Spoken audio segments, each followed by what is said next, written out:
And just like that, we're live. Welcome, everybody. Thank you for showing up for another show without a name. My podcast, which obviously has a name because that is the name. But anyways, I'd like to welcome in JoebeewanKenoB to the show today, another fellow streamer. It's kind of what I'm doing. Those are the only people that'll sit down with me, man. I have no options here. I have to do with what I can get. But another streamer, I've known him almost 2 months now, I believe, maybe even a little bit longer than that. We flow around in similar circles, and I was like, I love the way you entertain. I like how you're just spontaneous, you're willing to get crazy. So I was like, gotta have this guy on. So again, welcome to the show, my man. Thank you for having me. And yes, we do seem to run in circles. Like I'll be like in someone's chat, and then like you pop in. I'm like, oh shit, there he is. But I think it's because we're in like a lot of the same Discords too, so that probably has something to do with it. But yeah, I think it's been probably like 2-3 months. Honestly, it's probably been longer, but because of COVID, everything seems that it's been going slow, but it's just flying. No, exactly. I feel you on that one. I have no concept of time anymore whatsoever. It's gone out the window. Weeks and days and Totally months gone. are exactly the same to me. But I mean, hopefully this is coming to an end. Vaccines are coming out now, and I don't know. We'll have to wait it out. I mean, that's basically what we've been doing for over a year now, is just waiting it out, right? Yeah. Yeah, it's only going to take 2 weeks. Yeah, exactly. It's only 2 more weeks, and we're good. We're good. So you've been streaming for quite a while. Unlike myself, I only got serious September of last year, 2020. Okay. I decided to get, all right, I'm going to do this. I'm going to focus on it. I'm going to have a schedule and all that stuff. But you've been doing this for quite a while. What was the thing that sparked it, and where do you see yourself like going? I'm glad you asked that because that's my favorite question to answer. Nice. So I started streaming. I think it was. I mean, I dabbled into it probably 9 or 8 years ago. And I didn't really care for it, but it was because I was doing like the streaming straight from Xbox, and I didn't have like a camera. There was no one that would come in because it was just a basic like, here it is, and then if I hit pause or anything, it just pauses the whole stream.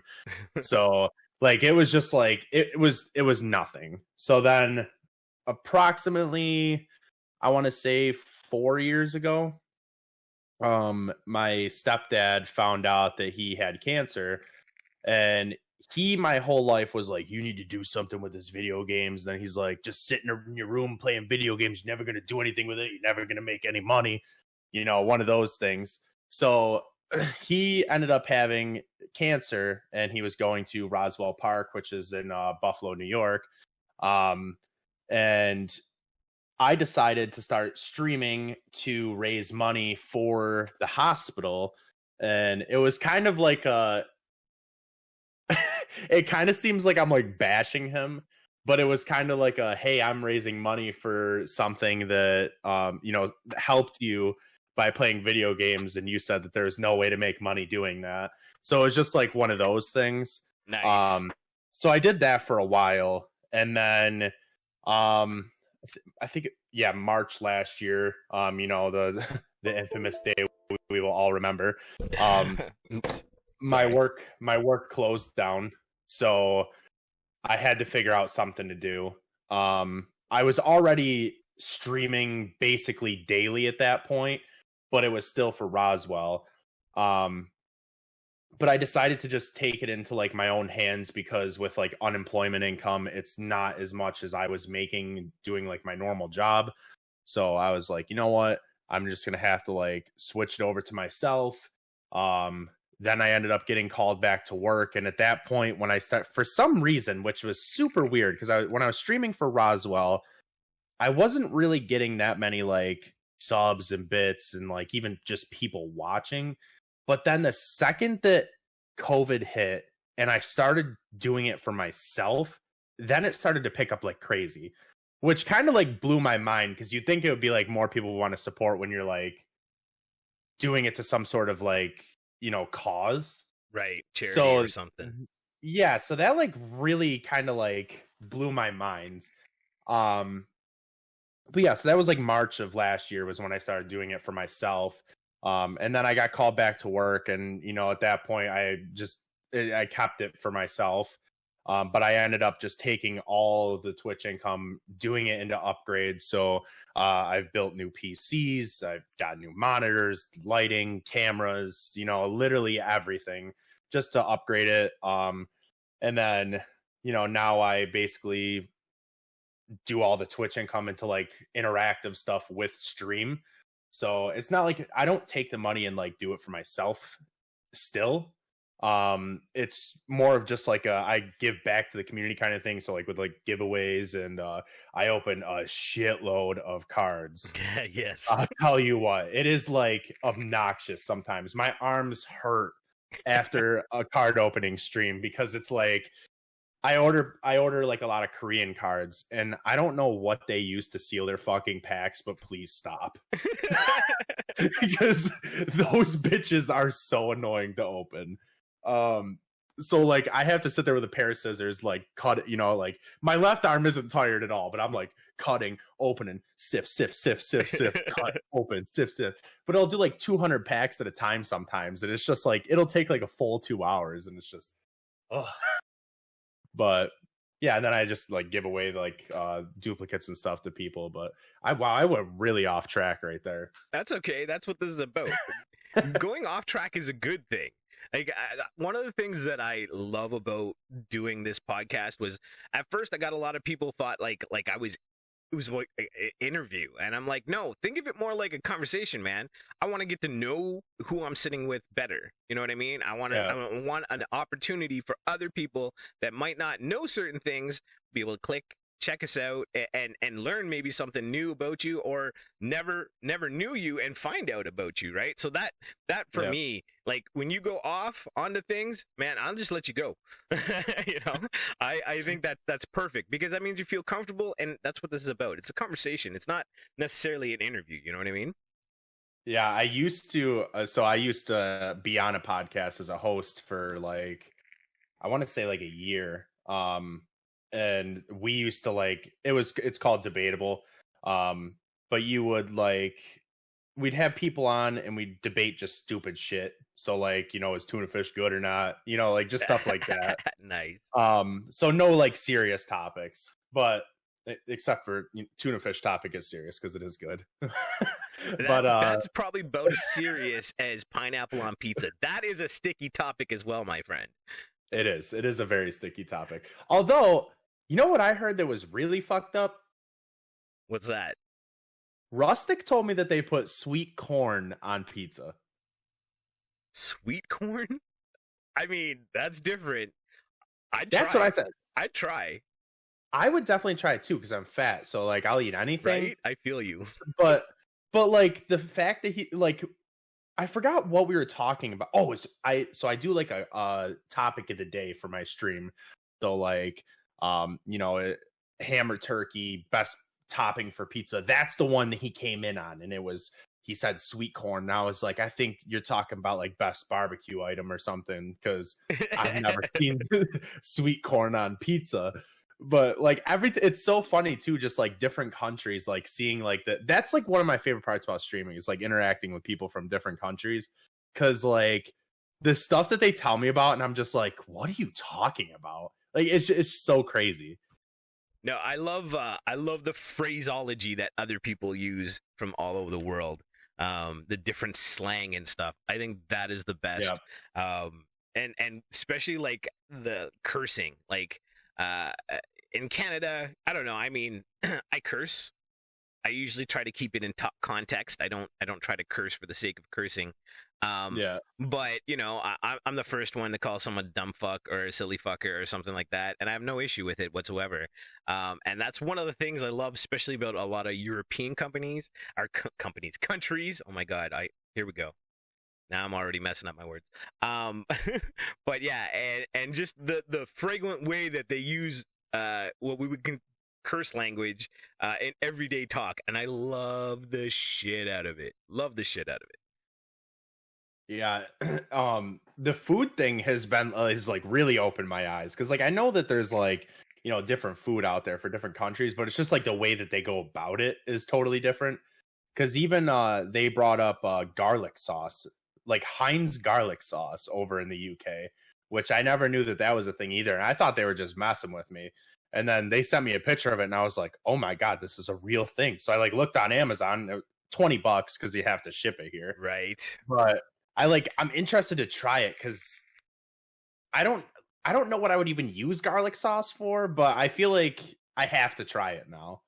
Well, when I go get I can't think, not a gyro, like a falafel wrap or a no, you never. Oh dude, falafel's so good. You got it. Listen, I'm not a vegetarian guy. I like my meat very, very much, but falafel is vegetarian. It was like the first thing that I ate that was vegetarian. I was like, this shit is amazing. And they put garlic sauce on that. And what else is there? I can't think of the name of it. It's another wrap type thing, and they put garlic sauce on that too. Love the hell out of it. But for some reason, it's not coming to me what the hell it's called. It will later. All of a sudden, when I shout out something, you'll know why. Yeah, I've never heard of garlic sauce.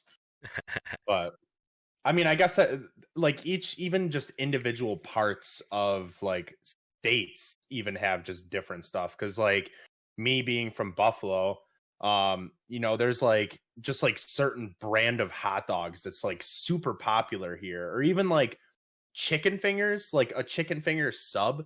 That's not like something that's popular the further you go, like outside of New York. Because even like where I live, so I used to live closer to Buffalo, right? But now I live near like the Pennsylvania border. Finding chicken fingers out here isn't the same, because like you get a chicken finger in Buffalo like that, you get it's a big thing. Like it's not a tender, So like when I go grocery shopping, I'm like, oh, this sucks. Like can't even find a bag of chicken fingers out here. But yeah, there's just like Chivetta sauce. Like no one's heard of that unless I have no idea what that is. Exactly, that's what I'm saying. No idea whatsoever. So basically, it's a sauce that you marinate chicken in, for like barbecues and stuff, and it's super popular around here, like super popular. So I didn't really know that was a Western New York thing until like I've had friends like move out of state and stuff, and they're just like, oh my God, I miss this so much. And I'm like, what do you mean? It's weird food and regions. Like I was born in Quebec, and Okay. one of the two of the big things from Quebec are of course the poutine, known worldwide, I guess, and steamed hot dogs. Now, poutine you get everywhere now. It's very commercial, but steamed hot dogs, and they're done a specific way in Quebec. So it's the steamed hot dog, steamed bun, but what comes on it is only mustard relish, onions, and coleslaw. And I tell you, my man, it is one of the best things to ever hit my lips. And I know I'm saying that about a meat stick, but I can't help it. It is so fucking good.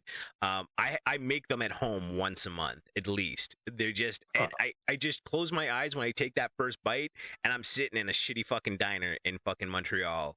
It's amazing how the food will bring you somewhere. You know what I mean? Yeah, that's so. What exactly is the steam of the hot dog? Like, what It's do just how you do? It's just how you cook it. You steam the hot dog instead of boiling a hot dog. You put it in your steamer just like you normally would. You throw your hot dogs in, and you just wait till they get plump, and it gives it a different a texture. Like there's more of a snap to it when you bite into it than if you would like boil it or barbecue it. When you barbecue it, the outside kind of gets hard, and it breaks. It doesn't snap really, but when it's steamed, the hot dog gets a snap. No, it's weird, right? And then the bun is also steamed, so it's warm and very, very soft. And then just relish, mustard, onions, and coleslaw. And my man, kick you into another world. I'll have to try that sometime. I love coleslaw. I can't have onions though because I'm allergic to onions. Oh well, I know that's weird, but no. Listen. There's so many people allergic to so many things nowadays. Nothing's weird anymore. Do you want to know what's really ridiculous with the onion allergy? So I can't have red onion, but I can have white onion. So like I'll go to like a restaurant, for example, right? And I'll be like, "Oh, can I get a burger? No onion, please, because I'm allergic to onion." And then can I get an order of onion rings? So like that is just like doing that. People are just like, what? Total confusion. But it's because it's two different onions. So like that is just like, I don't know. People always rip on me for it because it's like literally just an onion ring. I Can I not have funny onions? But yeah, I'll have onion rings. I know people that don't like onions, like don't like them at all. Won't eat any kind of onion. But you batter it and throw it in a fucking deep fryer, and they're all over it, man. I'll eat anything deep fried, dude. That's why I am the way I am. I feel you, my man. I feel you. I'm trying to work on that though. You know, it's not good as you get older to be carrying so much weight. But you're still a young guy. You still got plenty of time on your hands. No worries. You got time. Enjoy it. Yeah. Unfortunately, though, there's a place in my town that's literally it's just food trucks, and all they do is carnival food. And that's it. Dude, and it's like I would be in heaven. I live in a small town too, so there's never a line there. So you just walk up and you grab it and you go. I would be broke. I would weigh 100 pounds more, and I would be in heaven. I have not been there yet because I don't want to risk it. Dude, I feel you. I would just stay away myself. I'd be like, okay, I know what's gonna happen if I go, so I can't do it because I know my mind. Yeah, it's one of those things where it's like I hate that I don't go there because I'm a huge on supporting local and small businesses and stuff. But especially now, you really, really have to. Yeah, I mean, it's so hard. Yeah, and especially it sucks because like I live in a very small town, so like I literally have a gas station, a very, very, very, very expensive grocery store that I refuse to go to just because it's unbelievable the prices of something. So like I have the gas station, that grocery store. There is one spot to order food from, and then that's pretty much it. And there's that food truck spot where it's just all the carnival food, and it's like, man, I want to support them, but at the same time, like I don't want to be there every day. Every day I'll be there, especially because I work from home and it's like 3 minutes from me, so I would be there all the time. Now you're just saying that you work from home. Now, is that because of COVID, or did you do that beforehand, or? So I used to work with student loans. That was what my job was when COVID hit. So I was doing that for a while, and then that was in an office. I ended up we got laid off because everything in New York just went down to like, it was like 100% one day, 75, and then 50, 25, 0 in like one day. So it was crazy. So we all got laid off, and then like a week later, some of us got hired back. I was one of those. So I worked from home for a bit doing that. We eventually went back to the office. I ended up getting COVID January, I think. And so my mom got COVID, and she watches my daughter. So I dropped her off the one day. My mom like said that she was going to get a COVID test, and I was like, okay, just let me know like how it goes, you know. And then she was like, yeah, I tested positive, and I was like, oh shit. So then I had to stay home for 2 weeks, and my wife was the one that would pick up my daughter from my mom's house. So she would hang out there for a little bit because I was like always in like the rush, like, hey, here you go. You know, not really. I wouldn't actually do that. But you know, it was just one of those things where I like running late to work. Here you go. I'll see you tomorrow. But my wife would actually sit there and like hang out with her for like, you know, 30 minutes, an hour or whatever every day. And so we both had to quarantine. We both went and got tested. My wife tested positive. So then I had to quarantine from that. And then I got it. So then I had to quarantine still. So I was locked in the house for like a little over a month, going crazy. Like, I know being a gamer, we've been practicing for this our whole lives. But I'm going to tell you what, it sucked when you literally can't leave your house at all. It's different when you have a choice about it, but when you know you can't, it affects you a little bit differently, right? Yeah, so I ended up getting like super bored, and I was like looking for jobs, and just because the student loan industry right now is just going so crazy in America. It's just, I had to get out of it. So like I didn't feel safe anymore. Just because like Biden wants to like write off all the student loans, and then CARES Act getting extended. There was like pay cuts, demotions, like benefits going away. Like it was just so much going on that I was like, I just need to get out of here while I can. So I ended up getting hired at a bank, and that is like even after COVID, I'll be working from home. So that's going to be really nice. Especially like because my mom comes here to babysit now. So like my 15-minute breaks and stuff, I get to go out and like hang out with my daughter and, you know, get winded by chasing her around, then quick come back and start working again, dying because I'm fat, chasing around a child. You know, it's That's awesome though. I love the ability to be at home with my kids. I mean, for right now, it's kind of annoying to me because you know it's messed up my schedule. They don't like this online schooling that's going on. But I literally geared my life in the past so that we were always home. Like my kids have never been babysat by anyone that's not family. There's always been a parent at home watching them through their whole upbringing. And I worked very hard to make sure it was that way because I look at the world and I'm like, okay, what's one of the biggest challenges that I see with kids? And it's that there's no parents at home. And it's not necessarily the parents' fault. I'm not putting blame on anyone. You know, it's just that's the way the world is. Two people have to work. They have to make that money to keep the house and the food. And so I get that. But I was like, what can I do to change that? So what I did was I worked at nights for like over 8 years delivering newspapers so my wife could work during the day while I stayed home with the kids. You know what I mean? And I think that gave them a very strong base. So I think the fact that your child's going to be around or is around now, man, that's freaking amazing. That's awesome. Yeah, it kind of worked out like perfect too because like a New York thing, if you have a child, so now like dads will get maternity leave. So I was off for the first 4 months of her being born. So like me and my wife were home for that. And then I went back to work for a month and then COVID hit. So then I was working from home. So I've been like basically home with my daughter since she's been born a year and a half ago. So that's been super awesome just being around that whole time. Even though like I'm like in here because like my work desk is over there. So like I'm locked in here all day, except for if I'm on break. But it's still nice just to be able to like just the driving time alone. Like that, I feel like companies that let you work from home, and even like after COVID, with them seeing how this is all working, it's going to make better employees out of people just because most people probably drive 30 minutes to an hour to get to work one way. And, you know, even if you live in just a city, because traffic's going to be so hectic. But like where I live, I have to drive to a city for a job. So people are going to be better employees because they're just going to be like, you know, cutting out that 2 hours a day or 1 hour a day or whatever of just sitting in a vehicle. They're saving a ton of money from not going out and eating out all the time. Like wasting money on gas, especially with like gas prices going back up again.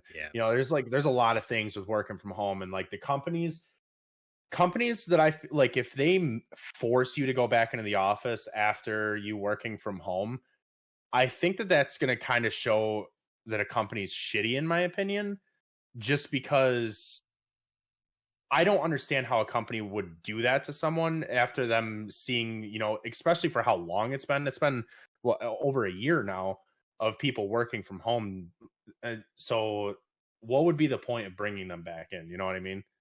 It's got to be, it also has to be pretty, like, as an employer, to not have to have as big of a, especially like office buildings. It ain't cheap to have an office building or to rent a floor on an office building. So if you can, like, financially, from a business perspective, say, hey, listen, if my 30 employees that are in the office on that floor can be working out of the home, and I can have an office that's, you know, maybe just for main staff, 5-10 people or something, I've saved how much money by doing that as well. I mean, I think the big thing is as long as, and I over this year is pretty much weeded out the people that cannot function properly from home. You know what I mean? I'm pretty sure they've found other ways or different jobs. Because I do know like some people they just can't work out of their house. There's too much distraction. It's too easy to sit on the couch or something, right? But I could definitely understand the aspect of if you can do it from home and it saves you money, saves the business money. I don't see the sense in not doing it, especially now, right? Yeah, I was really shocked when like my previous employer, it was I think August of last year, was like, all right, everyone's coming back to the office, and I'm just like, but why? Like, you're saving money from us not being there, and then like we're being better employees by, you know what I mean? Because we're going to be happier by not having to leave and, you know, get all dressed up for work. And like hell, half the time I don't even take a shower until I go on my lunch break every day. You know what I mean? Because so I don't have to wake up early. I'm getting more sleep because I don't have to worry about the drive in every day. You know what I mean? Like I just don't know why companies would be bringing people back, but I can understand. Go ahead. I can understand with like some companies I do understand have to have like certain security aspects to it. So, you know, like certain office jobs would need that. I totally understand that. But certain jobs where you don't need anything like that, you know, like realtors, you know, all that kind of stuff. Like I feel like a company is going to be saving so much money and having such better employees. Just I can't reiterate that enough. But well, I don't know how the realtors work in the States, but here, it would be it wouldn't motivate me very well here unless they've changed the way it worked over the last 6 or 8 years or whatever.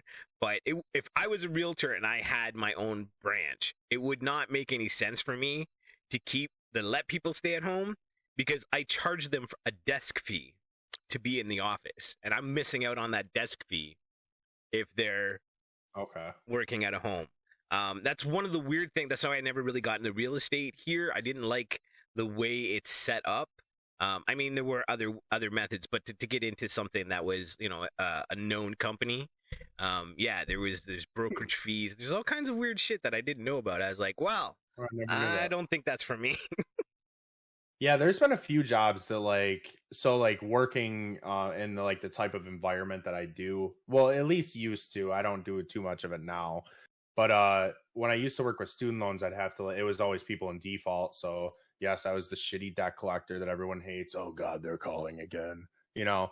But I'd have to take people's like financials and like figure out exactly like they would talk about their work and stuff. And one of the jobs that really shocked me was a car salesman, because a car salesman gets paid like up front, kind of like at least the one, or well, there was a few people I've dealt with that got paid up front for the month, and if they didn't sell enough vehicles, they would owe the company back money.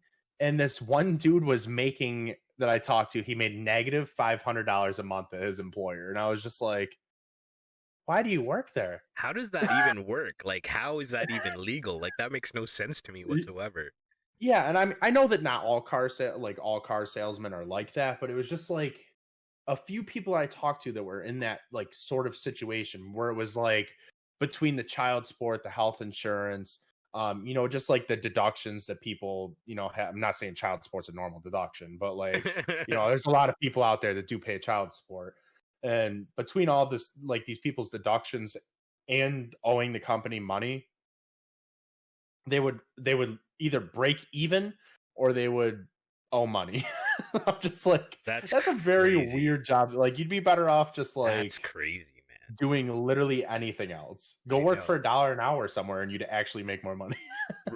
Pretty much, right? I mean, that's insane. I don't know. I've looked at a lot of things like over time. I mean, I feel like my whole life has been a pursuit of finding a way to be free to do the things I want to do. And luckily, I've seemed to have struck that nerve with Twitch. So I'm very, very excited about that. But I mean, I've gone through a shit ton of stuff through my life. Like, even I was licensed for insurance, investments, mortgages, all that stuff. I've worked also in banks. I had moral issues with banks, so I stay away from them now. But I mean, it's always been a pursuit to find something more than what I've always had. Now, do you feel like Twitch is something like that for you, or are you looking at it still as, this is the thing I'm gonna do on the side for fun, to relieve stress, to make that a little bit extra, or is there an end goal with Twitch for you? Honestly, my goal with Twitch has nothing to really do with money at all, as weird as that sounds. Mine's more of like the community. I like talking with people. Because I grew up as an only, I have brothers and sisters, but I didn't grow up with them. So I basically grew up as an only child. So like having friends over and like watching each other play video games, like taking turns, like, oh, next time you die in Grand Theft Auto, then it's my turn. And then we, watching each other.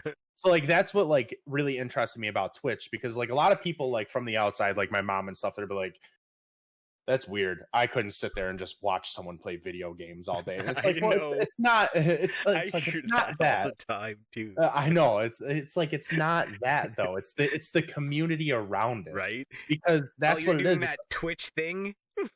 Yeah. Oh, you twitching tonight? Yeah. Exactly. Yeah. A little too much on the crack today. I got that twitching going. Yeah. One too many Mountain Dews. Oh. Yeah. But yeah, so like I don't know, my favorite thing about it is just like the community. I've met a really like I met a bunch of cool people that even if they don't stream, like they're awesome. I like talking with them. I like know a lot about people that stop in my community, because like it's not huge, so like I remember everyone that's there. Streamers alone, I love other small streamers because you get to know them really good. Like I love your community. I love like Rustic's community is really cool. I have like a bunch of other like people that I watch that like I locally know. It's just that's just my favorite part about Twitch, is just like the community aspect of it. Like even if I'm watching someone playing a game that I give no, like I don't care anything about it. I don't care about that game at all, but I just like that person. Like that's the cool part about it. Cause like I don't like, you guys play like Euro Truck Simulator, and like that isn't like something that I'm like interested in at all. But like I like the way that you guys interact, and then like when you guys like crash your trucks and stuff, like it's pretty funny. But like you know what I mean? Like it's definitely my end goal of this is to just keep getting a stronger community, especially like just more interaction between each other. People like in my Discord or whatever, hey, does anyone want to play Call of Duty or something? Like I just want like more people to like, I want to build this huge base of people that just want to interact with each other, make friends with each other, especially during COVID, because no one wants to hang out with each other in person anymore. Everyone's became hermits now. Yeah. So like video games have just been like on the up and up. So that's definitely my end goal, is just to like have an awesome community. I could care less if I didn't make a single dollar out of it. Because like I said, it all just basically goes right back into the stream. Even if I didn't make a Twitch check to like buy 10 boxes of cards or whatever I go through a month, I would still just take my own money and do that, just to like, so that people would still get to enjoy that Friday when I'm cracking open packs and hoping I get to scream like a little girl when I run into some weird Yu-Gi-Oh or Pokemon card or something. But exactly. Yeah. That was that was one of the things for me when I first started. Like I didn't get this Twitch thing at all, right? I mean, a lot of people don't. I started on YouTube with this channel. This was, and I mean, probably wasn't the smartest realm to take. I mean, I have a lot of content on this channel. There's over 70 videos now. I think I might be almost at 80. But I'm on YouTube. You're a very, very tiny guppy in a huge fucking ocean. So getting traction isn't necessarily the easiest thing to do on YouTube. and that kept me looking other places. And then when I did get to Twitch, because I was like, I want to play video games. This is a great excuse to do it. And who knows, maybe I can branch out Streamcam's media into another section and build off of there as well. And at first, it was like my mindset was, oh, I got to have the right game or people won't watch me. I've got to, and I on and off flip flopped for quite a few months until, like I said, I got serious in September. And even then, it was probably another month or two before I realized that Twitch isn't about video games. I mean, it is, but it isn't. You know what I mean? Twitch is, if you want to make it on Twitch, it's about community building a community of like-minded individuals that want to enjoy each other's company and have fun with each other. And once I got that, and it took Game Pass Dad and Santa Slays to randomly drop into my stream, and I they were cool, they chatted, everything. They even subbed. I think they were one of my first subs I ever had. And so of course I went and checked out their channel. And when I went there, I seen something I'd never seen, because I didn't really watch Twitch, right? I was doing it, but I wasn't really watching people.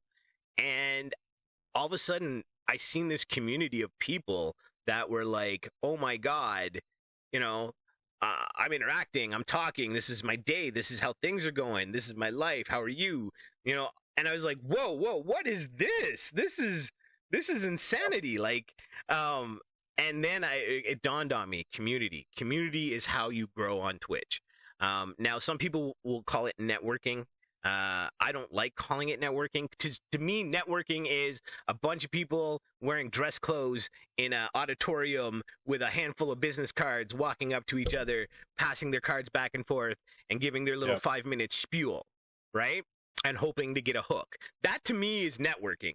What I do is I meet people. I go on to streams. I talk to streamers. I meet people, right? But I mean, they want to call it networking. I'll call it networking. I just think that that's a key. You got to learn how to build this by watching other people that have built it. I can't speak again.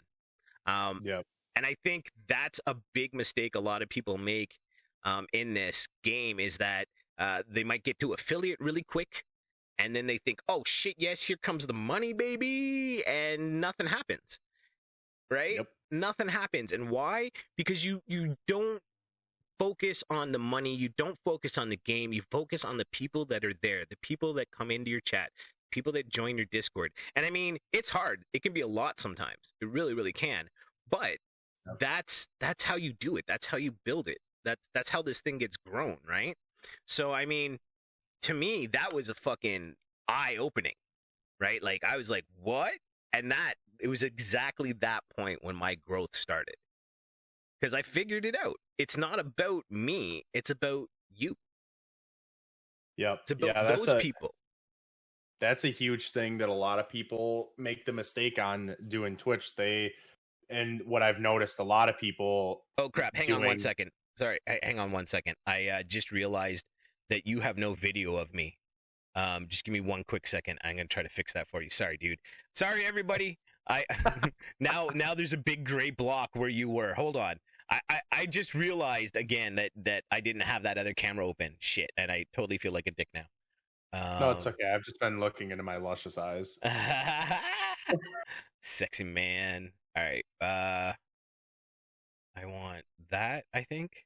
Right? Maybe? Shit. It's not working. Oh, maybe I just made things worse. Why isn't my other camera opening? All right. Sorry, dude. I apologize. I should have done this first, my man. Right in the middle of a conversation, I go screw everything up by realizing that you can't see my sexy mug. It's probably better off that way, really, but I need Logitech. Hang on. Sorry, dude, again. Fuck. No, it's all good. All right. I think this should do it once it opens. It's weird when you start using more than one webcam. Oh, shit. What just happened there? Now I'm big. Oh, for fuck's sakes. I think I screwed everything up. I broke it. I broke it all, ladies and gentlemen. Look at how big I am now. For you. I should have realized this beforehand. 2? Is that the one I want? All right, that is the one I want. Okay, now I gotta fix a whole bunch of shit. That's okay though. Damn it. All right, can you see me now? I don't know. No, you're still. Hang on. You're still your logo.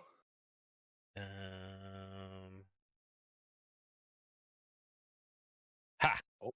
Ah, there we go. All right, now everything's gonna be messed up. Hold on 1 second. Let me see if I got. You're good. I'm just a little big. I have a big head again, but that's okay. You're like a Funko. Yeah, exactly. Just like a giant head on the screen. That's what I am right now. But I'm sorry, everybody. Now I'm a big face. I'm big faced. Let me fix these. Shit, I can't believe I'm doing this live, but it happens, especially to me. The illusion is gone. It's gone now. All right, we're good. Sorry about that, but now you get to see this, the gorgeous beard. That's great. That's great. Just want to pet it. I know. That's so good. But yeah, it's like we were saying. Sorry, before I rudely interrupted. But yeah, it's about the community end of things, right? And if you're not focusing on that, then I think you're really losing out on what Twitch is truly about. Yeah, so one of the things that I see that people mess up a lot on, and I've seen it a bunch since COVID hit, everyone wanted to be a streamer now. Everyone. But no one wants to know what Twitch is. They just want the money. And that is a huge thing. Like, you need to stop thinking about the money. You got to stop doing that, because you're going to get pissed off when you have a stream where you get no subs or bits or something. You're just going to be like, this is so stupid. I'm not doing this anymore. And, you know what I mean? It's not what it's about. You also need to go in and, like, if you want to be a Twitch streamer, this is my biggest advice to you. Watch people's streams. Don't stream every day. Take a couple days off. If you think that you can spend 8 hours a day streaming, you can spend 8 hours a day streaming 4 days a week and take 3 other days and just go watch someone else and just see, just even if you're just interacting with people, that's all it takes. You just need to interact with people. You need to see what it is. You need to understand Twitch, because you can't just pop in there and expect to be Dr. Disrespect. It's not going to happen. No. I can tell you that right now. That's going to take, unless you come in as some huge, if you're a gigantic TikTok person or something and you come to Twitch, you might make it big instantly. It's a possibility, because you already have a following. If you're just a nobody coming off the street, I'm sorry if I'm calling someone a nobody. I'm not trying to do that. But you're unnamed on Twitch, right? So I mean, yeah. So if you've done nothing else ever and you're just coming to Twitch and you're like, all right, yeah, I'm gonna make these big bucks because I see Ninja has his own shirts at Walmart, like you're not gonna do that, especially with the mentality of not wanting to even just support someone else by just watching them once in a while. You know what I mean? There's so many Twitch streamers that I know that don't even know what like a raid is or a host or anything like that. And it's just like, you got to look into it. Do the research, take your time. It's a job. It's a job. Yeah. You got to work on it. You got to take the time. You got to put that effort in. It's going to cost money. Okay? I'm going to be upfront. It costs money to make money. So that's another thing that I see people doing, is just like, I'm going to be this huge Twitch streamer. And this is my own personal opinion. I'm just throwing this out there because I know that there's people out there that are big that have nothing to it. But I think, in my own personal opinion, if you're streaming straight from a console with no camera, no overlay, no nothing on your screen, I don't think that people aren't going to click on you. So like, if you just take that extra, even if it's just 30 minutes a day, look at stuff like, oh, this is how you put goals on the screen. This is how you put like just information in my about me section. Like, it's just, that little stuff is going to help. That's a big one. That annoys the crap out of me. It only takes 2-3 minutes to put a little blurb in the about me section. Do it. And don't get me wrong. Most people don't read it. I will tell you that right now. Okay. Yep. Most people Agreed. don't read it. Most people don't read your title either. At least that's what I found. But, okay, even if they don't read it, those ones that do, okay, they want to know about you. And those ones are probably the ones that are going to hang around, right? So take the 5 minutes, man. What's so hard about that? It takes no time to put a little blurb about what you're trying to do and who you are. Yeah, even if you're just like linking your, what's it called? The like your Instagram and your Twitter and all that good stuff underneath. Like it's really not that hard. It took me probably 5 minutes to do the bottom of my page. And like all you have to do is figure out what exactly you want to put down there and you just put it down there. And if you ever need help with something, not Discord, I'm sorry. Well, I mean Discord does work because there's other people that stream on there. So you can just message in there. Just message in there, be like, hey, does anyone know how to do this? I need help. There's other streamers out there. They're willing to help. It's not a competitive market where you're like, God damn it. I see Rustic is over in stream cams. Not mine. God damn it. That's going to get you nowhere. That's going to get you nowhere. And a lot of people take it that way. They take offense to it. Like, it's not a competitive market. Everyone's here to help each other. Like, it's a community thing.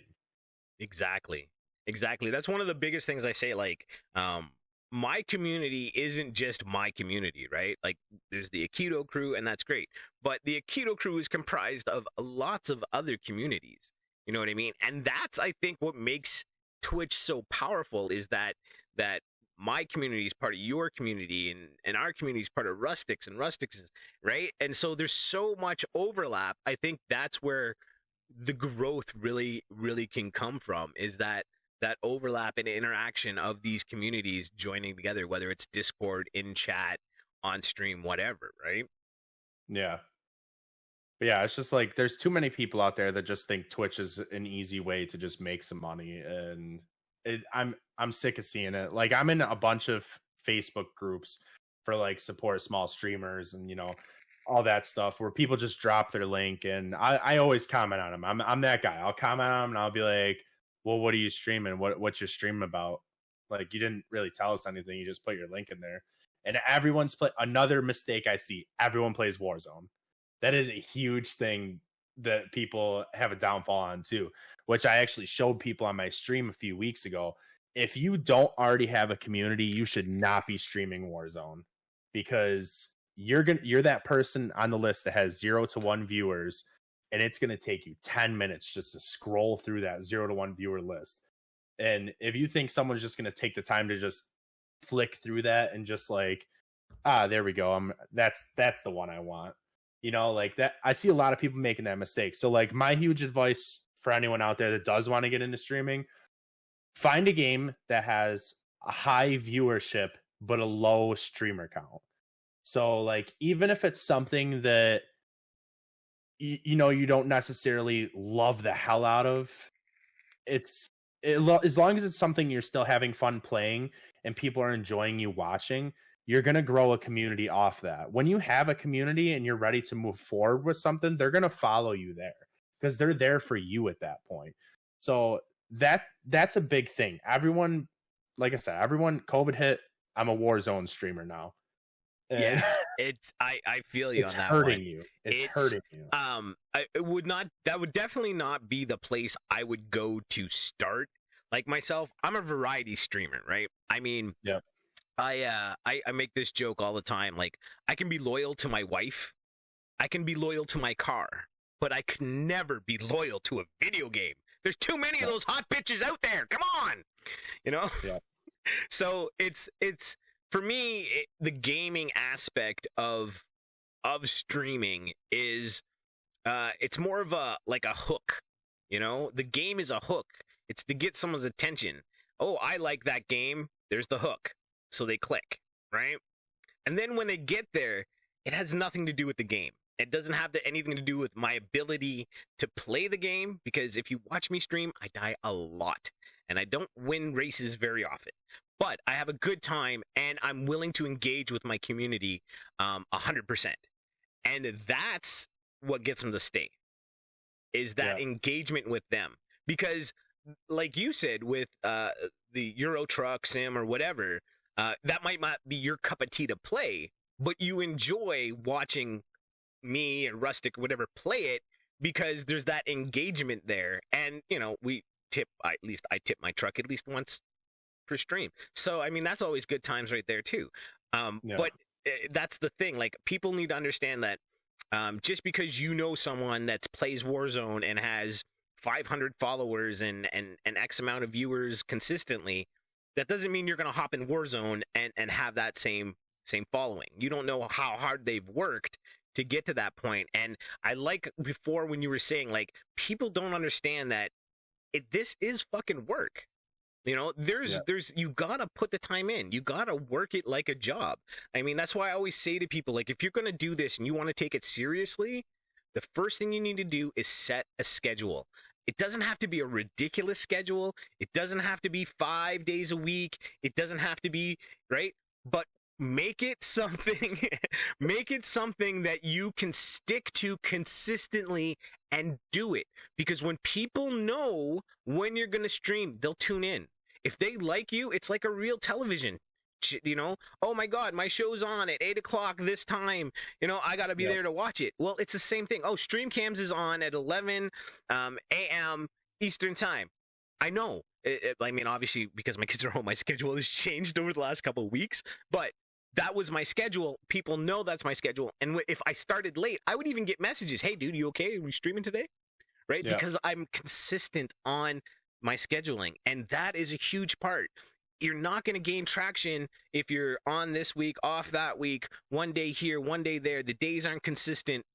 Even if it's 2 days a week for 2 hours, those 2 days, if you can stick to those 2 hours, those 2 days consistently, you will see positive results.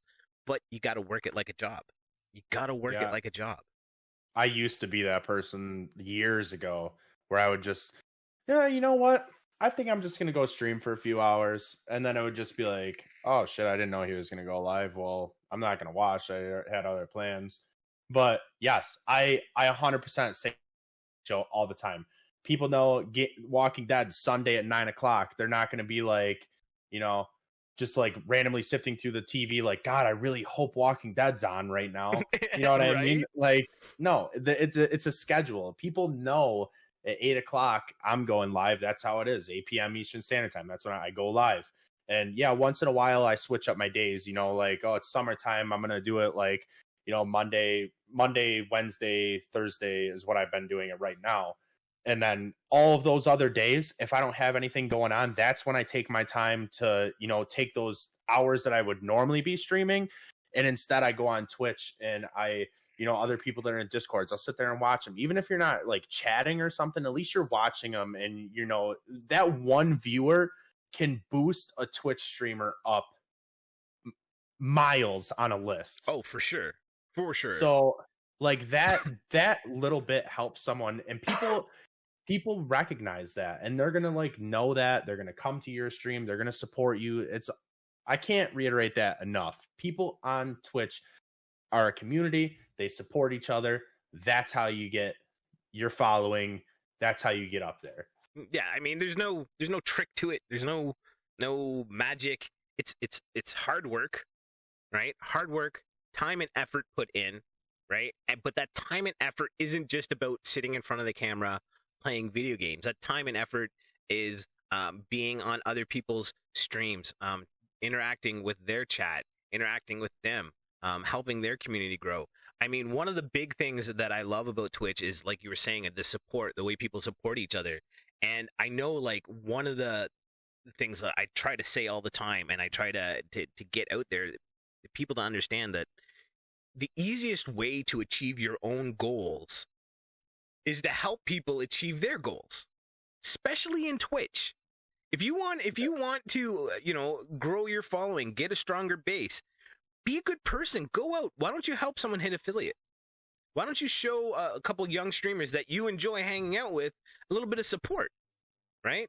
Start doing things like that, and the magic will fucking happen, man. It will. That magic will happen. Things will start growing, but you're going out there with the mindset, not that, oh, if I do this, someone might follow me if I hop on this person's stream. No, you go in with the mindset of that this is a great person, I love hanging out with them, and their community is awesome, and I want to engage with that community. And when you start doing that and you get that type of a mindset, that's when the growth starts to happen. Yeah, another thing that I can't say enough. When I tell people that is a huge thing, is going into other Twitch communities and watching, talking in chat, it does not mean to go into that person's chat I and know say, where you're going. hey, how's it going, man? I'm about to stream. Just wanted to stop and say hi. See you later. No, don't do that, because that shows that you're just trying to hop in there and be like, hey guys, I'm live. You all should come to my channel really quick.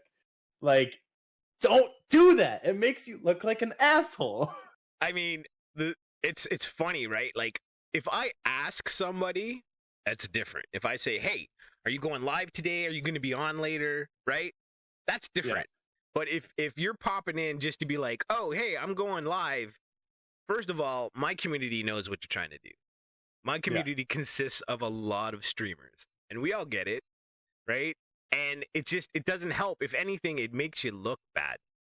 Yeah. You know, it makes you look bad. If you ask, I'll tell. You know what I mean? If I ask you, it's different. Because I'm the first person, like, you come in my stream, you're gonna get a shout out. This is the way I am. If you're a streamer and I know that, you're gonna get a shout out. Why? Because I want everybody to know everybody. I want everybody to be on everybody's team, if that makes any sense, right? Yeah. But if you're just hopping in there to try to snipe people to watch you, it won't work. Not in a good community. It won't work. I mean, it's a little different if you're like, you're in chat 90% of the time, and then this day you're like, hey, listen, can't hang out. I'm going to hit you with the tab or the lurk. I got to go start. You know, but the phraseology has to be like, not I'm going to go and stream. I'm going to go start. Well, to somebody that's not in chat, or someone's new to the community and doesn't know them, to go start, that could mean a lot of things. Doesn't necessarily mean you're going to be streaming. I mean, there's a good chance, because at that point I'm like, oh, great, excellent, man, have a good stream, and then usually I'm popping up the shout out, right? But there are ways to say what you're doing that's not like, that's answering a question. It's not going in being, hey, everybody, I'm about to do this. You know what I mean? Yeah. Yeah, that really gets me. And someone actually just did that to me the other day, and I was just like, I don't even want to respond to people when they say that, because someone just did it on Friday. So someone came into my chat, never seen him before, dropped a follow, and they were like, hey, how's it going? Oh, I'm doing good. Just enjoying Pokemon Snap. Like, Pokemon Snap came out Friday. So, and I had the day off of work. So I was like, you know what? I'll stream an early day. Just a random stream. Random streams here and there are nice once in a while. You don't do it all the time, but here and there, they're nice. So I was like, whatever. I have the day off. Do a couple hours. This person drops me to follow. Hey, how's it going? Good. Just got Pokemon Snap. Enjoying it for a couple hours today. How's it going with you? Well, I'm getting ready to stream, so I can't hang out, but I just want to drop a follow. Hit me, come check it out if you're interested. Like, okay. Yeah, I'll make sure. Actually, let's go raid you right now. I don't even want to be live anymore. Like, I just want to go raid you right now. I know. I don't know. I mean, to me, that's just like, it's desperate people. They're just desperate people trying to do the opposite of what I said, you know? And that is the exact opposite of trying to help others achieve their goals. You know, that's like, screw your goal. I want everything you have, and I don't want to work for it, so I'm going to try to take it from you. Yeah. You know? A lot of people have that in their mind, and it needs to go. You need to not be here for the money. You need to be here to have a good time and to make friends, and that's it. If the money comes, it comes. It's nice. Like, I think it's a fool's errand to get into Twitch, expecting to be rich, especially on the short term, or to even make a livable income. Never mind be rich. To make a livable income on the short term on Twitch is ridiculous. I looked at Twitch when I said I'm going to do this. I looked at this as a minimum 5 years before I can achieve what I'm really looking to do here. Minimum of 5 years. And I think most people don't look at it on a scale like that. Like, I have 5 years goals, I have 10-year goals. with what I'm doing with Stream Cams Media and Stream Cams Media Gaming, right? And like you hear it all the time. Twitch is a marathon. It's not a race. It's time and effort and being genuine and putting the work in to build what you want to build, you know? Yeah, it's definitely a long-term thing, because I mean, like I said, I've been streaming pretty consistently for about 4 years now. I've had my ups, I've had my downs. Downs happen. You should never get down over that.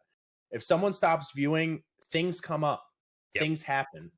People do stuff. It's summertime right now. COVID's slowing down. People are going out and doing stuff. Right now, you don't have a lot of viewers. Don't freak out. It happens. I used to average 300 viewers, right? Now I'm down to like 10. I'm not freaking out because I'm still having a good time. I'm still, enjoying the people around me. Like, I have not changed my mindset at all. I know I have a life too. I know what it's like. Like, if COVID frees up and we're allowed to fucking riot and party at my house, it's happening. Okay, it's happening. We're all gonna have a good time. We're not gonna wear a mask. Like, when that day comes, I'm sure a ton of streamers will just disappear. They won't even be on the platform anymore. Viewers, they're gonna go do stuff. The more stuff opening up, people are just going to do stuff, and you can't freak out over that stuff. It happens. I mean, don't look at the numbers. I thank you. I was just about to exactly say that. I always try to tell people, like, don't worry about your viewership, especially when you're trying to achieve affiliate. I get that, right? You're trying to hit a goal. You need a certain percentage. I get that. Then once you hit affiliate and you want to start building this thing, forget about the numbers. They'll fucking drive you crazy if you pay attention to them. The first thing I did was I turned off my fucking viewer count. I don't have it on my stream. The only way you can see it is if you see it on your stream. I can't see it. When I find out what kind of stream I've had, when I get my email from Twitch that says this is your stream summary, I click on that, then I go in, I look over, right? But chat will tell you whether or not you're having a good stream. Yeah. Engagement will tell you whether or not the stream is good. Don't worry about the numbers, right? I tell everybody, turn the numbers off and pretend there's 1,000 people watching you. Act that way, right? Yep. Get that mindset that there's always people watching you, and turn the number off so you can't contradict that. You know what I mean? Yep. And that way you're going to perform at a higher level, because what if there really is 50 people watching you? You don't fucking know. Do you really want to play with that, or do you want to just like keep going like there's 50, 100, 1,000 people, And if you grasp that mindset, people are going to pick up on it, right? And you're going to get more engagement from new people on your stream when you are bringing up topics and you're talking and you're, right? That's how you can't expect people to hop in your stream and just be like 100% engagement with you, right? Even myself, when I check out a new streamer, I wait, I'll watch quietly, I'll watch chat, I'll watch the streamer, I'll watch 5, 10, 15 minutes before I'll even comment, right? I can't be a minority. There's probably a ton of people that do that. So then it's my job to hook you with something to get you to engage with me. If I can get a person, if I get in chat and I'm watching and I'm not saying anything, and they can hook me and get me engaged with them that I want to comment, that's what I'm looking for when I'm looking for a streamer to follow. Someone that can hook me. I don't just follow people to follow people. I can't do that. I'm not one of those people. If I enjoy your content, I will follow you. If like in the Discord groups and stuff, I understand people are like, "Hey, come follow me. I'm new to the Discord group." Like, I'll watch you. Yeah. I will watch you, and if I enjoy it, I will follow you.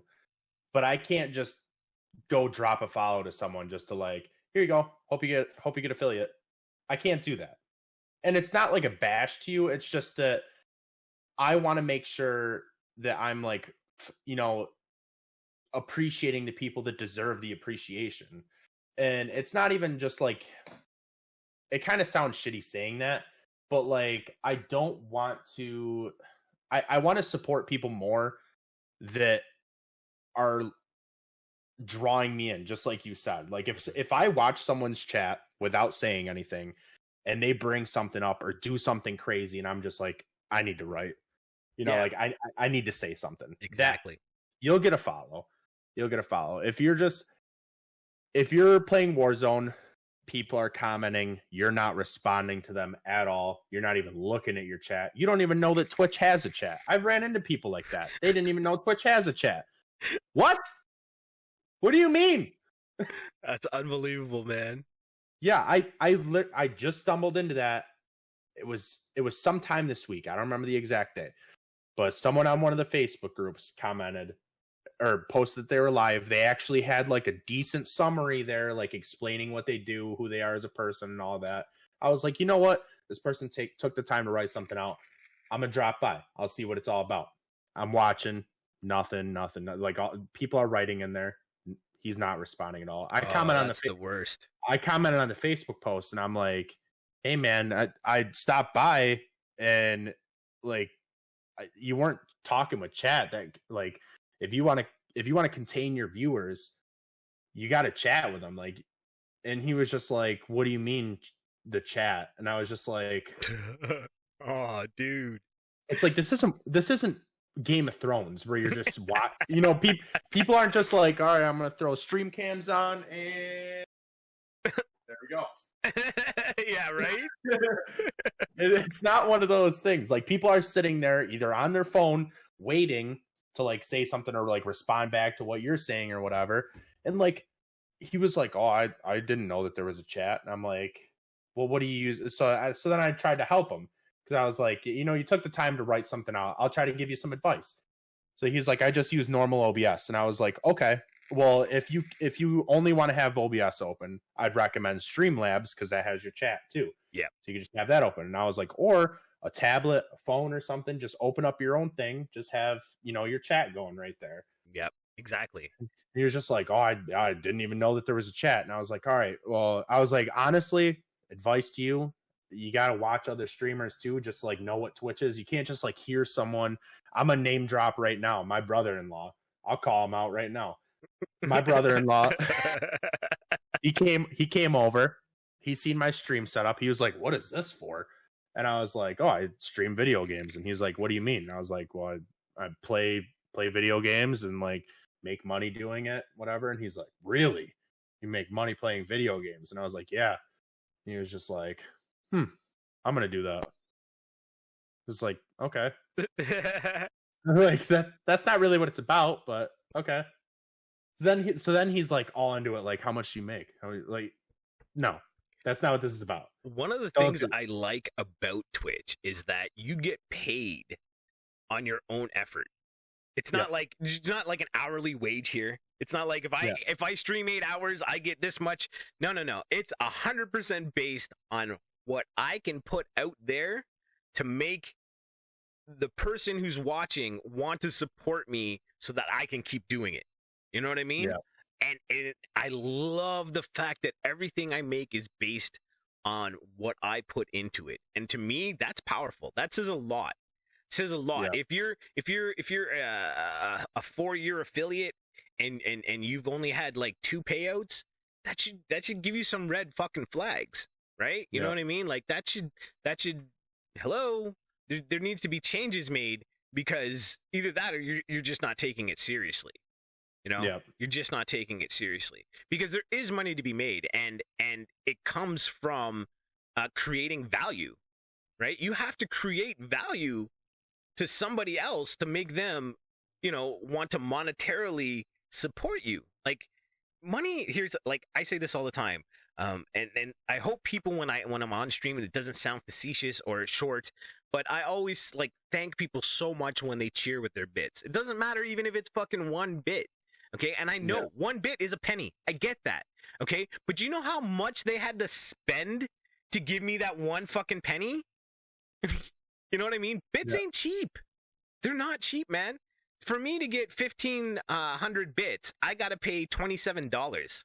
Do the math, right? Yeah. Like I'm paying almost double what the streamer is gonna get. Yeah.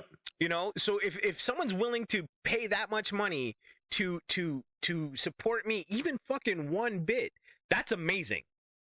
And you should be fucking looking at it like that's amazing. They went to work maybe 8, 12 hours to earn money. And they said, you know what?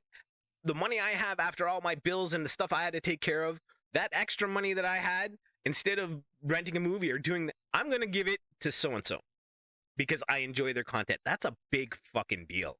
That's a big deal. And I don't think people take that into as much consideration as they should, because if you understood that, not only when you got bits would you be more excited about the fact that someone's doing something like that, but I also think that if you're looking at it from that mindset, then you know that cheering isn't about the money. It's about, again, making yourself valuable to the viewer, right? Yeah. And I like, one thing that I really don't like is when people set minimum amounts for people to like support.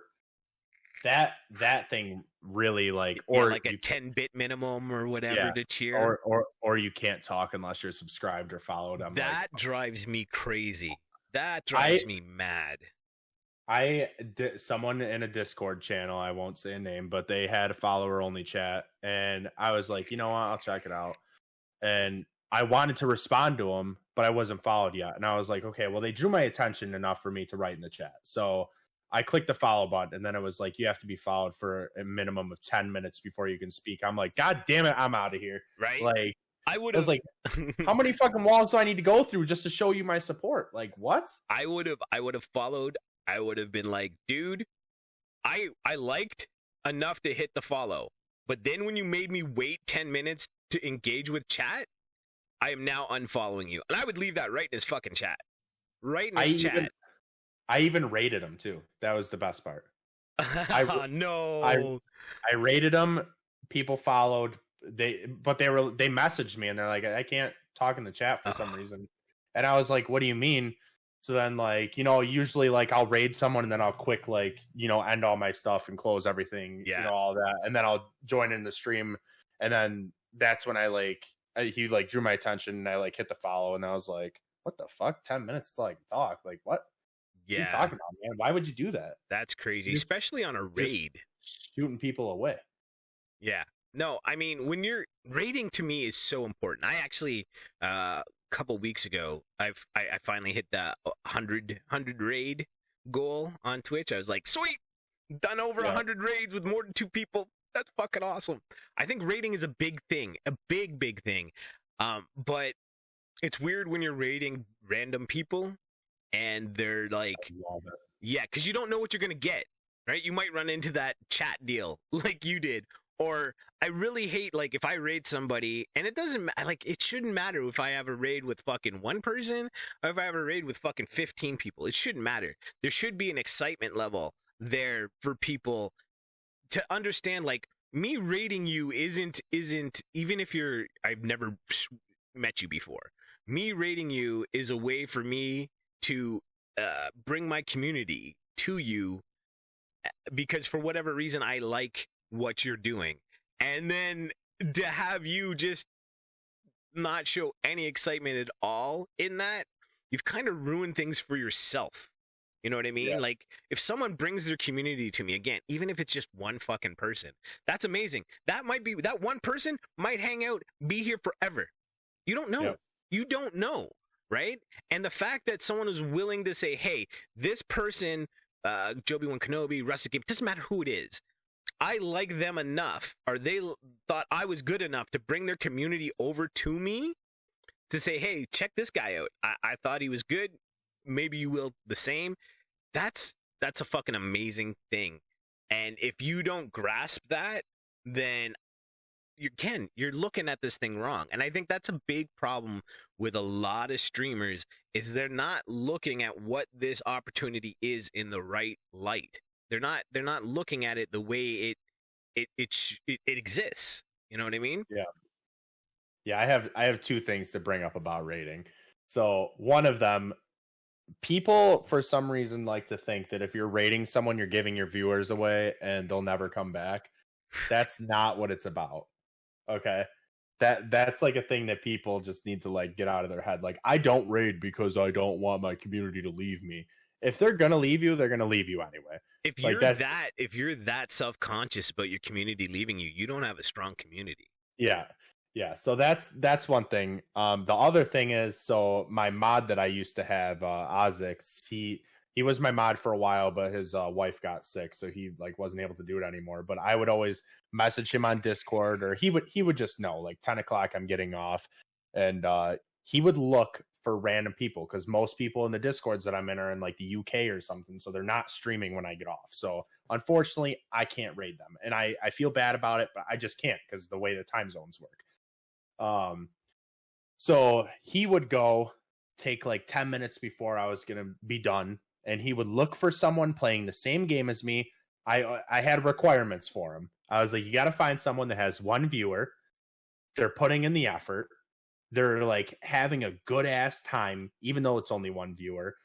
And just like hang out with them for a second, just to, see how they are, grasp them, and then we'll rate them. So he would always message me, here's this person, we'll rate them, and I'm like, oh, cool. So it's like a Christmas present to me, right? Because I have no idea what this dude stumbles into.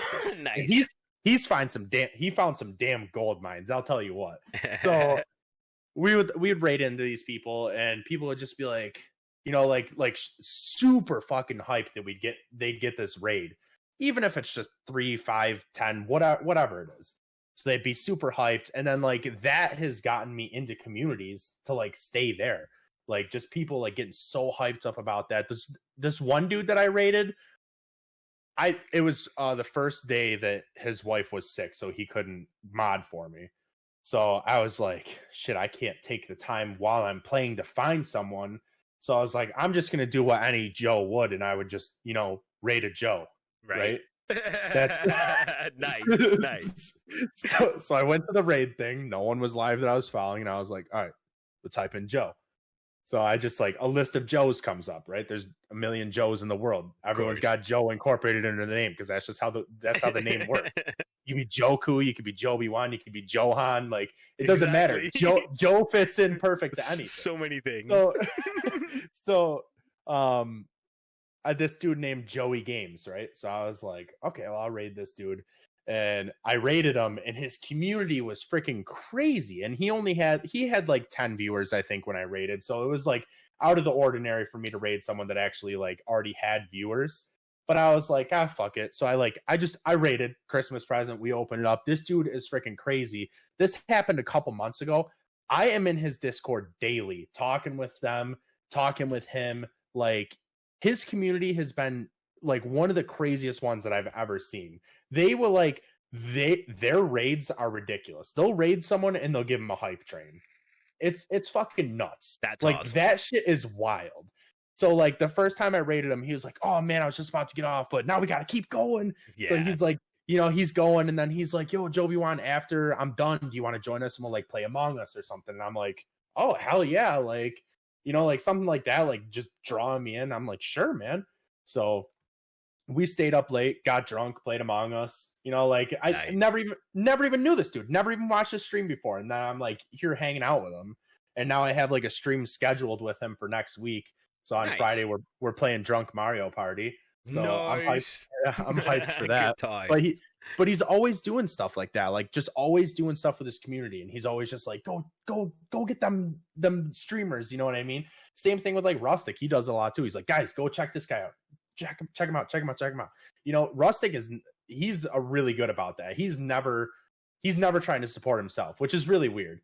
Like, oh, I know. I feel like he's never about himself. He's always about everyone else. Well, another thing you got to give credit to, because a lot of the time, I don't want to let the cat out of the bag, but most people that know, it's not Rustic. A lot of the time, it's not Rustic. It's not actually Matt. It's generally Vic, but she's amazing, and they do it together as a team, which is great. I mean, they're both mods on my channel, and just they're amazing people. Like, Rustic has gone out of his way to help me in things for no reason, just to do it. And I mean, I'm so lucky to have met someone like him. Period. Just in general, not even just for streaming, just in general, to meet a good person like him. I'm just lucky to meet him like that. Yeah, he's probably like one of my like favorite viewers because he's always there. It's like 8:00. He's there before me. I don't know. He's just sitting there like refreshing the Twitch page. Like, come on, bro, come on, go live, go. You know, like that's what I just picture. Because like the second I go live, he's like, hey, I'm just like, damn, man, you were there. You were waiting. Exactly. I've got walk-ons for my subs, and it's like usually like by the time I start up, before my timer's even out, his walk-on's playing in stream, right? He's there always, consistently, and he's just a great person. Both of them are amazing people. I really love the hell out of both of them. I really do. Yeah, he does a really good job. But yeah, he's always supporting others, and not like, he is a Twitch streamer that deserves the recognition because he's putting in the work, he's building a community, he's supporting others, you know what I mean? Like, he's not just that person like, all right, I'm going live, guys, come follow me, and you know, here's my game, please make sure you're subscribing, that way I'm making money. He's even worse. He doesn't even tell you.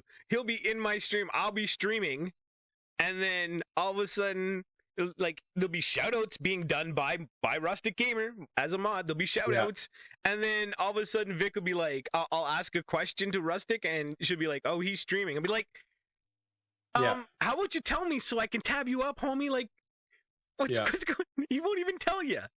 Yeah, you know. Yeah, he it's crazy too because he's watching the viewer list too. He's not even watching people writing in chat because like I watch you a lot when I'm working, so. And I watch you on my TV, so I mean, I don't know if you've ever tried typing Twitch on our TV remote. Murder. It sucks. I hate it. Murder. I hate it. Murder. It's the worst. So like, I like once in a while I write in there, but it takes me like 10 minutes to write it. You know, like, hey man, how's it going? But it takes me like 10 minutes. And but like I'll just be watching, and then all of a sudden I'll like glance over, and like there's a clip of me playing on your channel, and I'm like, what the hell? I'm like, I didn't even say anything in the chat. And yeah, because like, he give me a shout out. I know. Yeah, he watches. He'll if he's late, like, which I tell, dude, you're never late. You don't work for me, bro. Like, you're not late. Yeah. Like, what are you talking about? You know? He's like, sorry, I'm late. I'm like, what? And then all of a sudden, like, everyone that's a streamer that was in chat, all of a sudden, their shout outs.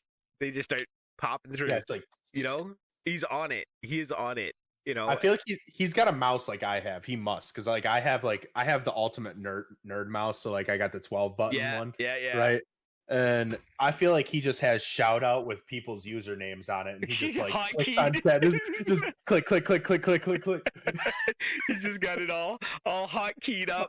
He just like hits one button and there's their shout out, right? It's so funny. Yeah. But I mean, he's great. And it's funny because like he makes me laugh so much, and I wish more people would be. He struggles. And I mean, this is something he talks about. So I mean, I don't believe I'm stepping over any boundaries, but he struggles with like trying to communicate with people when he's streaming, and I feel for him. I do, because to put yourself in a situation where you know you're going to be under stress like that and still do it, that takes a lot of fucking moxie. That takes a lot of heart inside to put yourself into that situation, knowing that you're going to be stressed being in that situation, right? But I think he's starting to kind of get more into his own, and I'm so excited for him. I'm so excited watching him kind of like start to come more and more out of his shell. Yeah, which is amazing. It's definitely exciting. It was cracking me up. What was it, last week when me and you were gifting and stuff? Oh, I know. I was giving him math questions and then gifting those subs. That was awesome. I mean, I'm just happy he got his sub goals and stuff and his big goals. Well, because he deserves it, because he puts in a lot of effort for everybody. And he doesn't get like anything out of it. So that's why I was like, you know what, whatever, like that. Anytime I've gotten like a stimulus check, because in the United States they're doing that, they're like, hey, COVID's hitting, once every 4 months we'll give you $1,400 and you'll survive for another 4 months.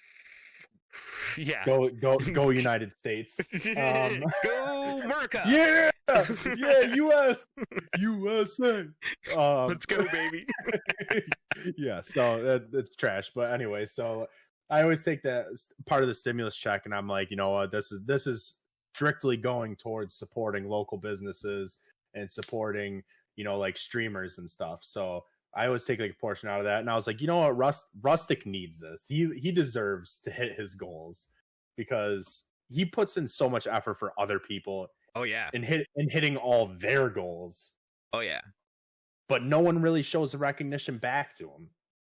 So I think now, like I said, that's what I'm so excited. He's starting to get into his own now. He's starting to get more traction, and that makes me happy. But yeah, if there's anyone that deserved to hit their goals, it's definitely Rustic Gamer for sure. He's just such a good person. He really, really is. But when it comes to monetization, what are your thoughts on like the percentages that we get of as streamers? Do you think, I know this is why I'm slowly going into it, right? Andy's gone, ladies and gentlemen. On that note, I hope you enjoy. No. But yeah, what are your mind? Well, like, I'm kind of torn with it, right? Because on the same note, they're giving you an opportunity to make. Ideally, it doesn't cost you. I mean, it does. If you want to do it, it's going to cost you. But ideally, like on paper, it doesn't cost you anything to stream. You just you sign up, you have a channel, you go live. Like, right? Those are there, and there's functions and stuff they put in, and so on. But how do you feel about the way that, like I was saying before, someone has to pay so much for you to get less than half most of the time? Do you think that's a fair thing with Twitch? I always wonder about that because I'm so torn. I have mixed opinions on this because they consider you self-employed, right? Yeah. So my personal opinion, I think we should get like 65%ish. I think that would be fair because we're using their platform. They're making money off of ads. They give you a penny every 100 views you get on ads. Thanks, man. Really, I know. Thanks, Jeff. I got excited last month. I made $2.75 in ads. Damn. I know, big roller. But yeah, so like the bits, you definitely get more off of bits, which is weird. So, because like a stub, you get half. Bits, you get almost the whole thing. But one thing that I brought up on my stream the other day, because people like to have bit wars on my streams and sub wars, and it's really random. But like, me too. It's like, it happens. Okay, keep going. Like, but at the same time, it's like I brought this up because one of them I know watches on his phone, and he's gifted 30 subs so far this month. Wow. Well, last month because that was April. It's now the new month. But so I always forget to bring this up to people because a lot of people don't know. It's cheaper for you to do Twitch transactions on your computer. Big time. I don't know why, but Twitch is definitely, I don't want to say that they're scumbags or anything, but like their monetization for themselves is a little unfair. It's kind of a shitty thing that they're like, we know a lot of people watch on their phones, so we'll raise the price on phones. Mm-hmm. Why? You're still getting half. Now you're getting even more than half. Yeah. And it doesn't increase at all if someone buys something on their phone for us. Nope. So like, why are you increasing it on your end? So that really bothers me, that part of it. I do think that the way that they have it set up, so like if you're a partner, you get less percentage taken out because then you're actually showing the dedication to the platform, all of that. So I could totally understand that, but I think that they should at least up it a little bit for affiliates because with how many people are out there and how much money Amazon already makes. Oh yeah. And then like I know that we're self-employed, but you work for Amazon. Like if you think about it, you work for Amazon and we don't even get Amazon Prime for free. Like, come on. Well, you know what? That's funny. It's funny you say that. That's one of the biggest pet peeves I have about Twitch. And I mean, there's a couple, but this one really kind of annoys me, is the fact that they gave us the ability to do watch parties, right? Which I think is great. Gives me the ability to sit down with my community, watch a TV show or a series or movie, whatever. The challenge that I have is, first of all, you have to be already a Prime member to watch it. Okay? So if you are part of my community and you don't subscribe to Amazon Prime Video or Amazon Prime, then you can't even watch it. All you're going to get is my big ugly mug, which you're going to get normally. That. Yeah. You have to, and then on top of that, you have to be in the right restrictive zone. So some movies you can't watch in Canada that you can in the States or the UK or whatever. So on top of it, it has to be something that, multiple areas can watch, right? And to me, I was like, that makes no sense. Okay, I get the area thing. I get that. Okay, but if you're going to give me, it doesn't even count to any viewers I get during that doesn't even count towards your partnership either. Right? Yeah, it doesn't even count. So if you were consistently doing movies and consistently getting, 100 people watching those movies, that wouldn't count to your partnership. Right? So all these restrictions, the concept I think is great, but you've limited how many people could watch. Now, what I don't understand is they should at least, because they've already have it. It's all their rights. It's all Amazon. They have all the rights to all that stuff. Why can't they allow our subs, at least the people that sub to our channels, be able to watch? Yeah. They're paying you and me, buddy, by subbing. Why can they not have access to that movie as part of the fact that they sub to my channel? Like, that to me, you've given us a feature that we can't even maximize on. And because of that, I hardly ever use it. And I would love to. I would love to use it more. And like what I end up doing, the last time I used it, I watched the Street Fighter animated movie. Love that movie. It's great. If you haven't seen it, check it out if you like Street Fighter especially. But what I end up doing is I found it on the internet. I put the link on my Discord. So if you couldn't watch on Twitch, then you could go to Discord, click on the link, and just ask me in chat where we're at, and I'd tell you the time code so you could catch up with us, right? But I shouldn't have to go through all that just so that everybody that's part of my community can engage in this watch party thing. It doesn't. I think there's something special there, but they've lost it. They've ruined it by making it so that you have to be an Amazon. Because, like, I don't know, was their mindset like, hey, maybe they'll go and get a Prime Video membership just to, you know what I mean? To get a free sub. Right? Like, how does that make any sense? I don't get it. I'm not sure. They do a lot of weird stuff. However, I will say, though, because you're technically self-employed, you get to write off anything video game related. Oh, yeah. So my taxes this year it actually saved me, because I was like, damn, Twitch doesn't take out any taxes. That's going to fuck me. And then I had my daughter in November of 2019. So I was off for the beginning of the year, and the New York state pay that you get for maternity leave for dads doesn't take taxes out.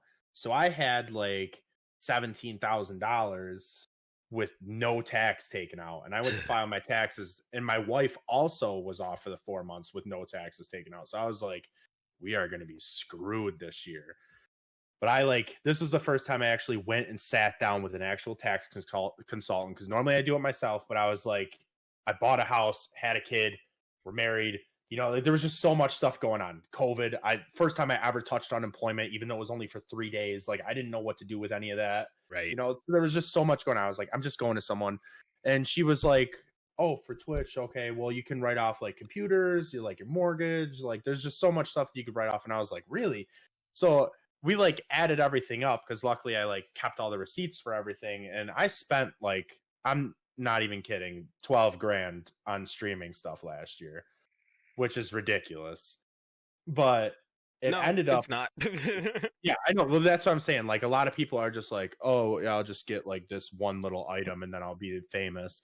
But no, it's not. Like there is some stuff that like I bought that's not necessary because like like I'm affiliated with Secret Labs chairs, so I have Secret Labs chairs. I got to write those off. $500 for a chair. I know it seems ridiculous. Like you don't need that, but you do. Use my code. But like stuff like that. Don't worry, people. If you're interested, we will put a link in the description below. But like the green screen and stuff, like when I bought my stuff, I was like, when I first started streaming, I bought the bottom of the line stuff. I was like, it's trash. I didn't like it. It was always having problems. And then I was like, we'll just upgrade it one step. And then it was problems again. Oh, we got to upgrade it one step. Well, at that point, if you're just going to keep doing small upgrades, just set the money aside and just buy the main one. Right. You know what I mean? Like that's just what you need to do. Like if you start off with the bare minimum, it's fine. Everyone's been there. We dealt with it. But like, I think that once you have that bare minimum, set up your sub goals and stuff. Let people know, like, hey guys, when we get to $200 on out of our Twitch checks, we'll buy a 4K camera. Just little stuff like that, which is what I did. I let people know, like, hey, my next Twitch checks go into my green screen, which I got like, yeah, I know a lot of people use like one dude I seen, pretty impressive, smart ass guy. I was kind of shocked because it looked very professional. I'm really good friends with him now through Twitch. He sent me a Snapchat of it behind him.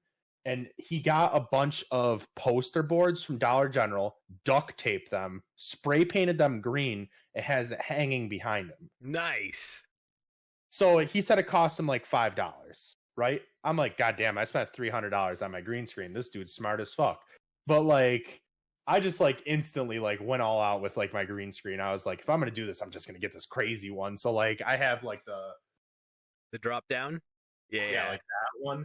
So like, it's pretty, that you can get like cheaper stuff and it still does the same thing, but it's just like, yeah. But yours looks really good though. I don't know what mine's on a 10 by 10 foot hang. Like I went and bought a studio setup. Okay. Right? Yeah. So but I bought the cheapest one I could get. My mindset has always been, at least because of, I live my life on a budget, right? Like I'm doing this full time. I haven't worked in a while. My wife is the one that works right now. Luckily, we're just at a point in life where I've been able to do this. So cross my fingers, we can keep going. But I've always gone, okay, what's the bare minimum I need for it to be good? Yeah. Right. And that's what I always purchased because I just didn't have the money. Right. But I always made sure, like, what is the bare minimum I need? Like, okay, I gotta have a decent green screen that's gonna work properly. I gotta have proper lights. But on the same note, I didn't go out and spend, $1,500 on a light setup in there. That wasn't possible. But I did what, I bought a little bit by a little bit. First, I got the microphones, and then I got a green screen, then I got lights, and I grew, right? And I mean, I don't want to pat myself on the back, but I think my stream is consistent. It's clean, right? And I've never had any issues with what I have. But I'm running into that now. I'm getting topped out. I'm hitting that wall where I have to start looking into other stuff to be able to kind of to branch out and make it even more, right? Yeah, and that's how it was for me too. Like I bought, I got like the cheaper stuff, like what the bare minimum was that I needed. And then I was like, you know what, I'll take the Twitch checks. Once I have the bare minimum, I'll take the Twitch checks, set them aside, and then, we'll work our way towards the better one. Mm-hmm. Instead of just going to the next option and spending $100 this time, 150 next time, 200 the next time, right there you spent, $500. Right. Instead of buying those two upgrades, you could have just saved that $350 and just bought the one, exactly. A few above that. So like, that's definitely a recommendation for me. Get the bare minimum. That's fine. Start with the bare minimum and then work your way up. And a lot of people think, wow, my camera really sucks. You're sitting in a dark ass room. I can guarantee it. You're sitting in a I tell you that right now. If you want your camera to look good, light. Turn some fucking lights on, man. Light. Especially because most people use web cameras, and web cameras are based on light, high light. It needs a lot of light. Like, I got two big light, like 2 studio lights here and here. And then I have an overhead light as well, right? So you got to get a clean image. You need to have the light. I also tell people, remember, 90% of the people that are watching you see you this big. Yeah. Right? Unless you're using a screen, then you're but I would say most people, like, if I go into my analytics and I check and see you, like, are people watching from desktop, or people watching from devices? Most of the time, the highest number is devices. So most people are watching you on either their phone or a tablet or something. Maybe an Android box, because that also would register as a tablet or a Android device, right? But for the most part, people are seeing you very, very small, right? So if you're going to be very, very small, you can't be grady and blacked out. Yeah. Why have your camera on, right? Yeah, and a lot of people, like, if you... Yeah, your camera has a light on it. I know. Trust me. But your lights behind you, your overhead lights, I don't even have my room lights on right now. I bought a 4K web. I have used the Logitech Brio. That's what I'm using right now. So it's their 4K camera, but I don't use it in 4K because Twitch doesn't even support 4K. So if you go out there and buy like a crazy ass 4K camera, it's not going to do anything for you because it's still just going to be 1080p.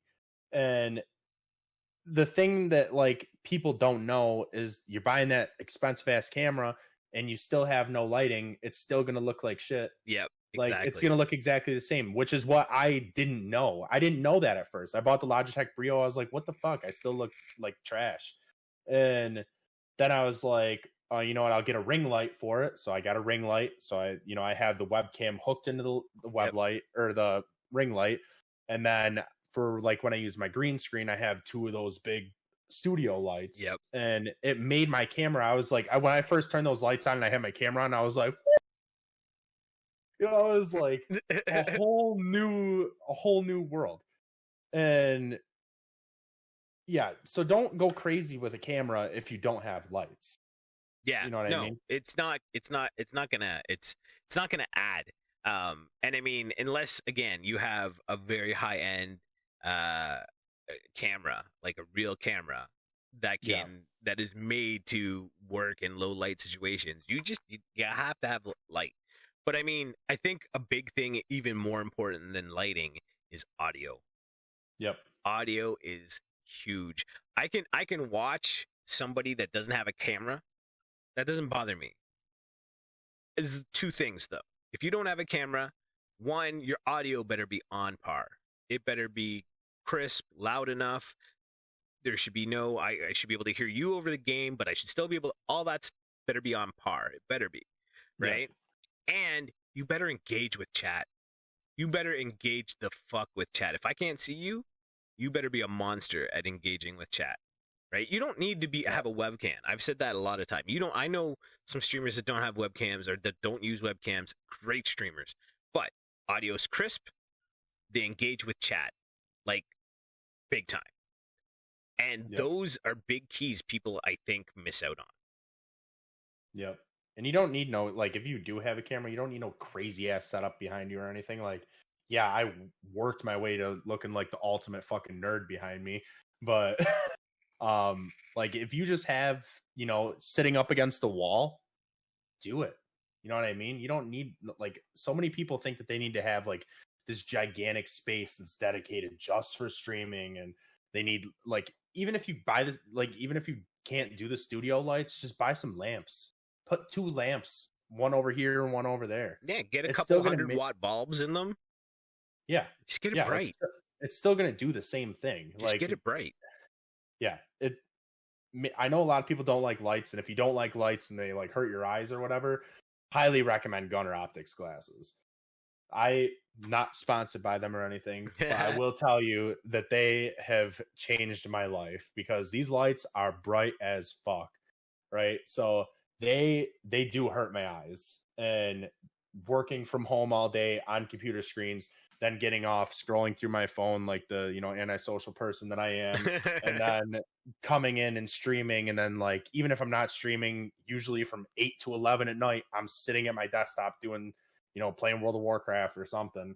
Yeah. And it hurts my eyes after a while. So those glasses like really changed my life because they like, I don't know if you've ever seen them, but they have you were like wearing them yesterday, the yellow ones there. so they have like that tint, but it like it literally just gets rid of lights. It's super weird. You still like look through it normally, but the lights are just gone. That's crazy. I don't wear glasses. These are that's why, like, if you look, I don't know if you can notice, but it looks like my eyes are really dark, right? But if you notice, like the whole eye looks dark, it's because of these glasses. But that's what they are. They're the light restricting glasses. Okay, yeah. Right? And that's the exact same reason, right? Like, I don't wear glasses. I wear them on stream now because people are like, we're glad. Like, I think people think I look weird without them now. I guess they're used to me wearing them. But yeah, I wear them just for eye protection. Same thing, man. These lights on, plus like the hours that I'm in front of these fucking monitors a day, like I was getting headaches. At the end of the day, I'd just be like, fuck, my eyes hurt. It would feel like razors being pushed sideways through my eyes. Yeah, my favorite feeling. Right? Nothing better than that when you're trying to go to sleep at night, it hurts. Right? But it's there's a lot more to doing what we do than I think what most people look at. Like we were saying earlier on, the Twitch thing, right? Or like I have family that I would love to come and come on my stream. One of which is my sister, because I think she would actually find the chat interesting. But for some reason, whenever I invite her, the one response I always get back, I don't really like watching people play video games. And the reason I'm bringing that back up is because what do you think of the stereotype that Twitch kind of has? Because as someone like myself that's in there, sees that Twitch is a lot more than just video games, and not just like people that have video game channels. There's way more channels other than video gaming channels on Twitch. There's music, there's art, there's so much to it. There's one of the biggest sections is just chatting. Yep. Right? There's so much more to Twitch. So like, what are your thoughts on the whole stereotype? And do you think that Twitch will ever break out of that video game stereotype? And if so, is that a good thing? Ooh, tricky questions. I think that Twitch has already kind of gotten out of the video game thing, because not only just the just chatting section, but there's a lot of like NFL Thursday nights on Twitch. That blew my mind. I do think more people are getting into they're becoming accustomed to it. Like, video games are a part of life. Even if you don't think you play video games, my mom, I don't play video games. Okay, yeah. Candy Crush freak. Candy Crush is, yeah. Yeah, Candy Crush isn't a video game. That's actually a book. Yeah, thank you. No, you're playing a video game.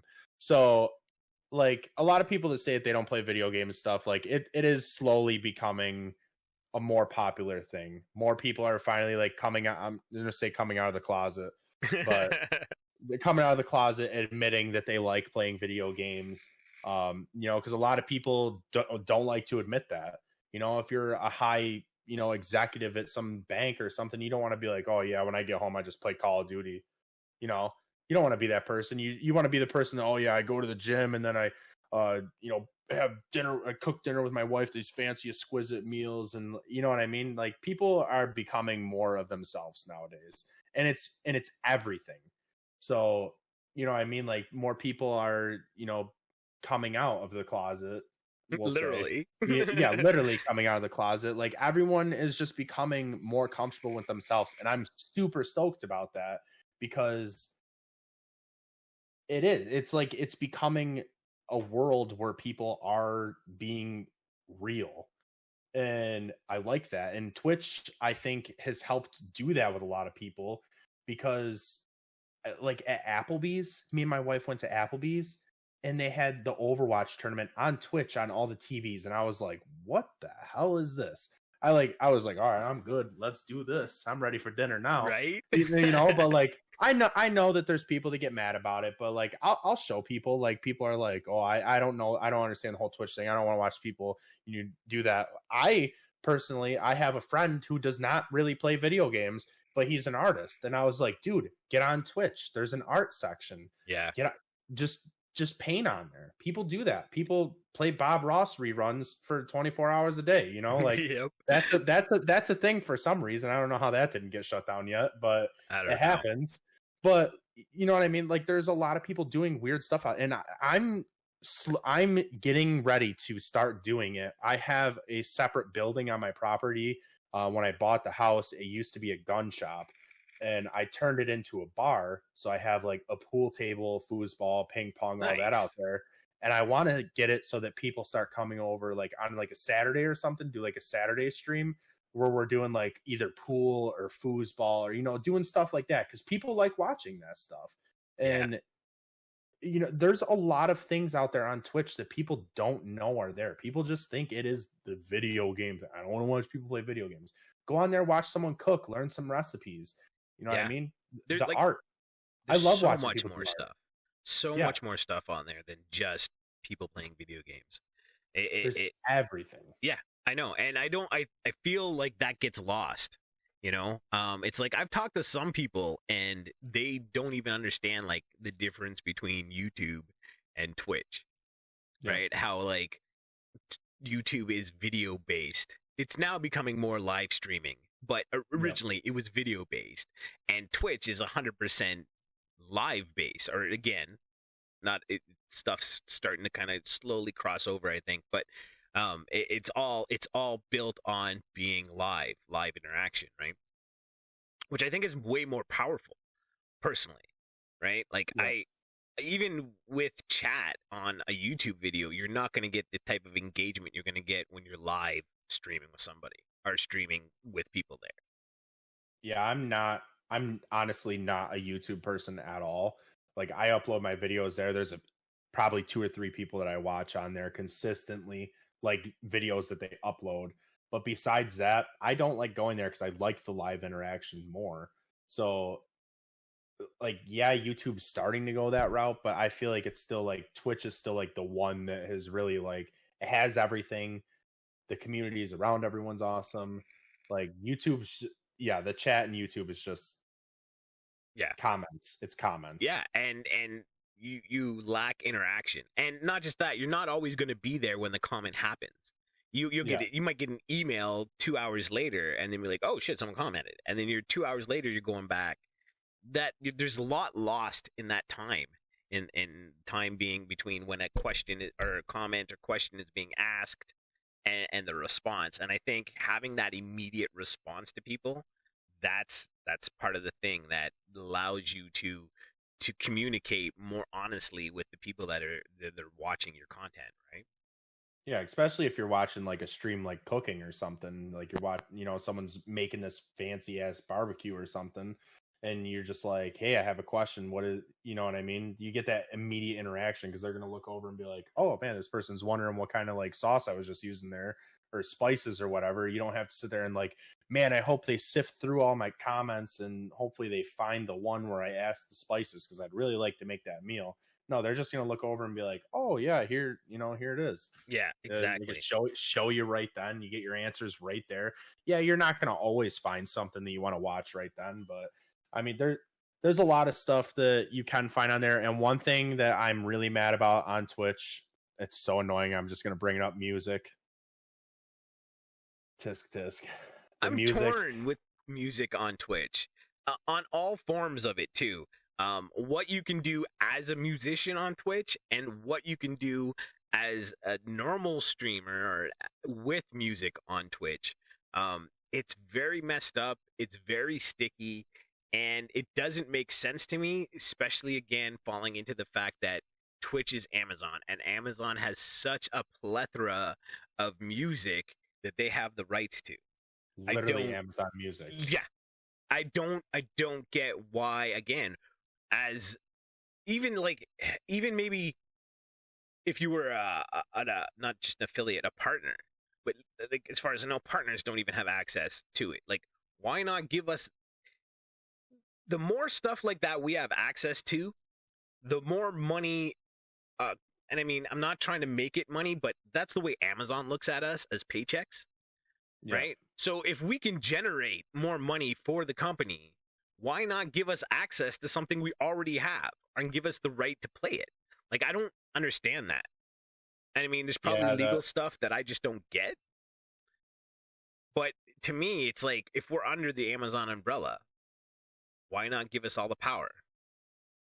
Yeah, someone that's like, yeah, just playing the music in the background. Like, I don't understand why that's such a huge issue. I'm super thankful that I have a lot of friends that have made like a lot of music. So I just use all theirs. My mod has been a music producer for, I don't even know how long, since we were in like high school, ages ago.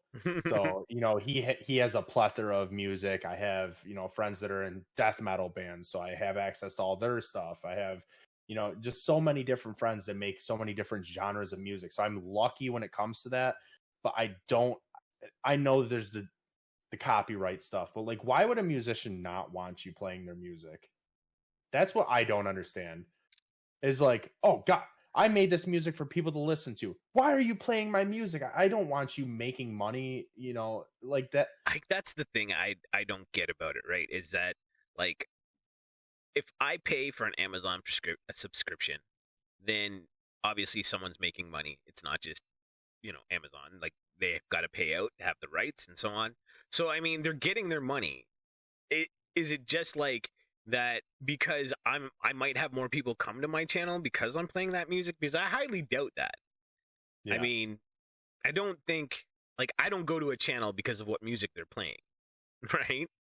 Yeah, no one's gonna be like, oh my God, Joe's playing Bruno Mars today. Right? Oh, I'm there, click, you know, like, you know, it doesn't quite work that way.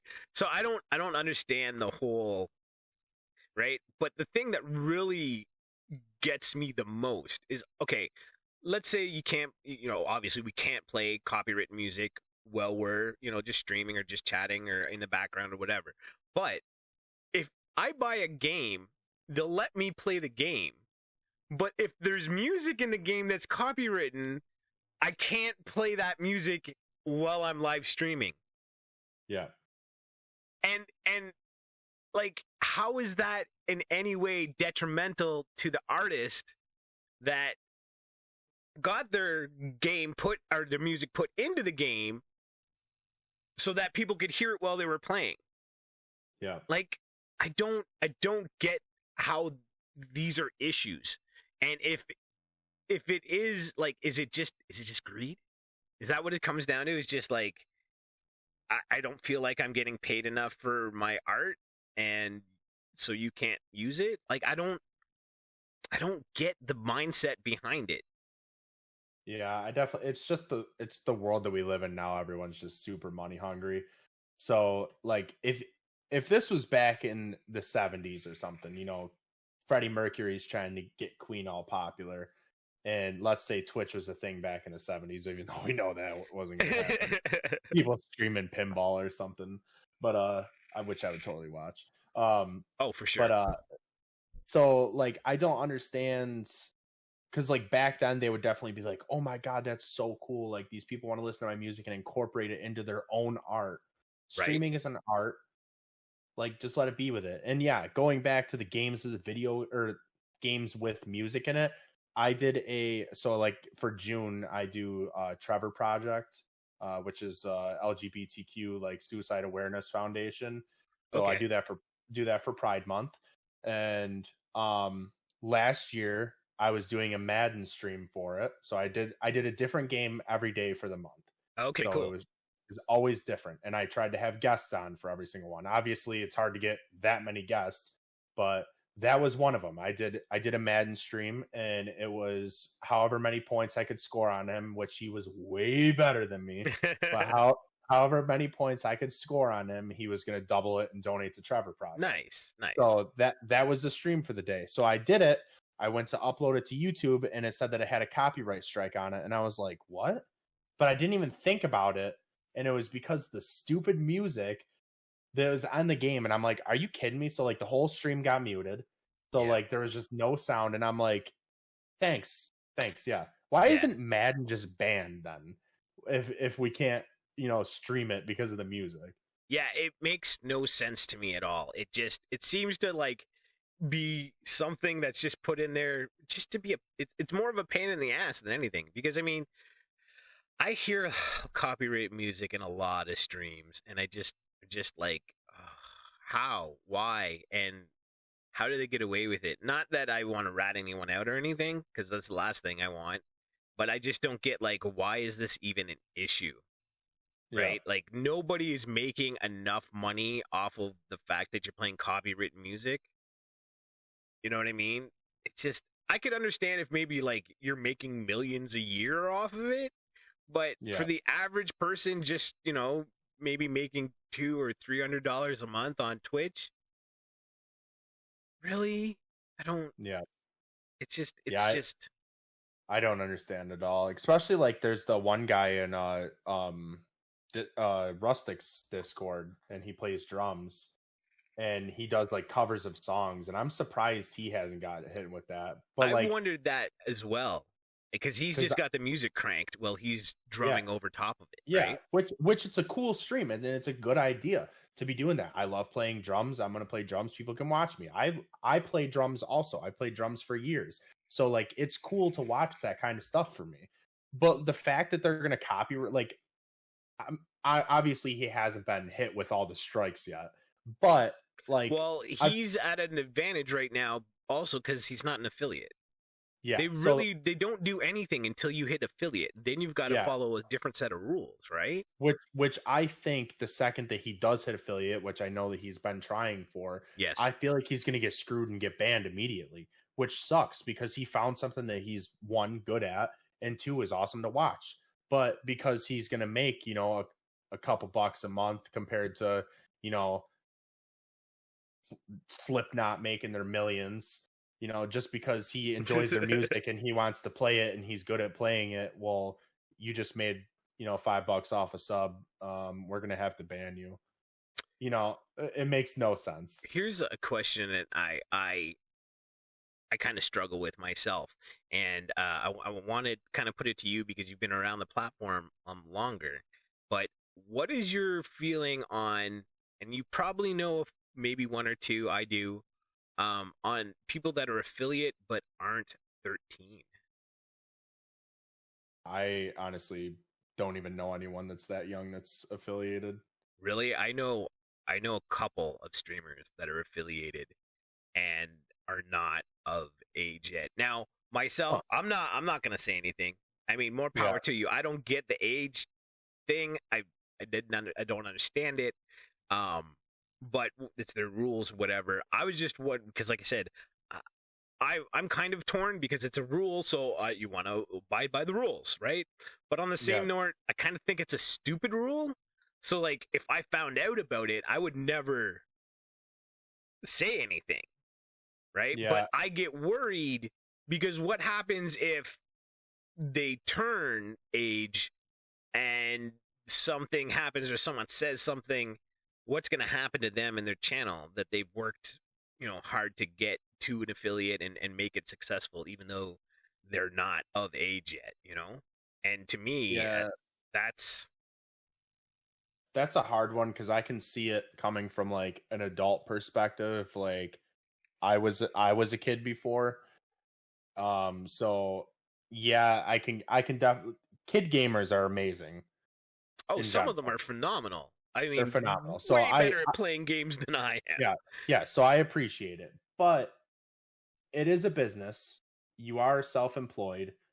You need to understand how to file your taxes. Like, if you get affiliated and you don't know all that stuff, like, you're gonna have to have your parents do it or whatever. But it might bite you in the ass, just to do that. I mean, I personally, if I was underage streaming for Twitch, I would just not, like, you can hit affiliate and not accept the terms. Yeah. You don't have to be an affiliate, which a lot of people, I don't understand the point of them. Like, I'm not going to be an affiliate. That way I can stream to multiple platforms. Well, you got to actually read the contract, because you can do that, just not at the same time. Yeah, you're just not allowed to. You're just not allowed to live stream to multiple platforms at the same time as a Twitch affiliate. Yeah. You just have to wait 24 hours. Yeah, which you, of course. I mean, we're hanging the Twitch umbrella over us, and that comes with a bunch of benefits. And what they're asking in return is just be loyal to us for 24 hours.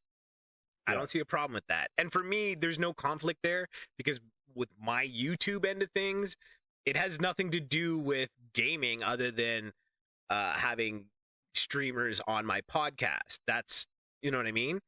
Mm-hmm. It's not like you're not going to catch clips of my stream. I don't post my gaming streams. Like Streamcams Media and Streamcams Media Gaming, I work them like two separate entities, right? One is podcasts, getting to know people, vlog, that end of thing. The other one is my live streaming, the video gaming, the community, and they're two separate entities. You know what I mean? And that's the way I've worked them, because I don't want that overlap. I want my Twitch to be my Twitch, and I want my YouTube to be the different animal. You know what I mean? Yeah, I don't even know how, like, people that do want to do the consecutive thing, I don't even know how you would keep up with that, because, like, if you're streaming to YouTube and Facebook and Twitch at the same time, how are you going to keep up with all those chats differently? And then people are going to be getting annoyed because they're going to be like, what is he responding to right now? You know what I mean? So, like, that's just, I feel like it would hurt you to stream to multiple platforms at the same time. Well, when I first started in September, I multi-streamed because I was an affiliate. So I streamed to both Facebook and Twitch at the same time. And there is an overlay that you can get that allows you to have both chats on one feed, so you can see it all together. There's just like a little Twitch symbol between Twitch people, a little Facebook symbol beside Facebook people.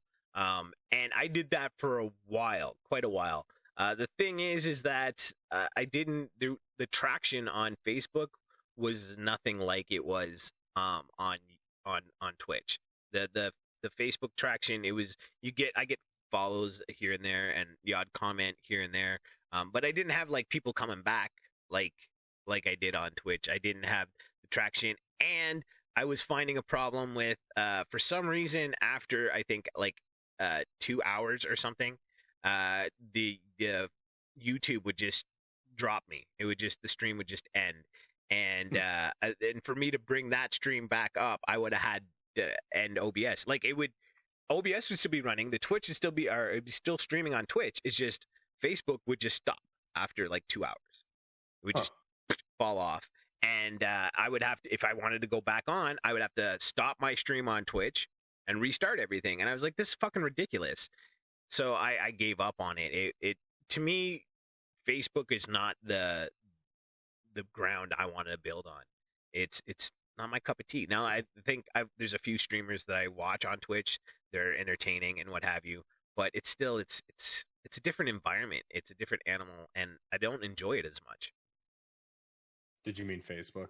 Oh, did I say that wrong? Did I say Twitch? Yeah. Yes, I meant Facebook. God damn it, right? Yeah, oops. Twitch sucks. Fucking Twitch. God damn it. Hate Twitch. No, Facebook, yeah. The engagement, it wasn't there. It wasn't the same. It didn't feel like family, right? Yeah.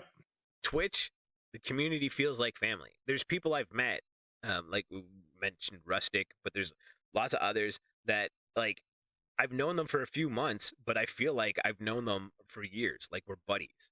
Like, there's too many people that I know on Twitch now that if I went and met them in real person, it would be hugs. You know what I mean? Right off the bat, not, uncomfortable handshakes. Because that relationship is already so solid. Yeah, that's one of the problems I had with Facebook gaming, because I tried it. And my problem was the actual family coming, because it was just awkward. Like, they would just stop in and be like, the comment, like, I'd see a comment and it would be like, LOL, what am I watching? Like, okay, yeah, sorry, I'm just trying to do my thing. I know it's really funny to you, but Wow. Like, wow, what a loser, right? That's what I felt like. I was just like, Wow. okay. Like, you know, because it would pop up on like my Facebook feed. So like, Yeah. you know, people would see it and they would click on it and they'd be like, am I watching this live? Right? What is this?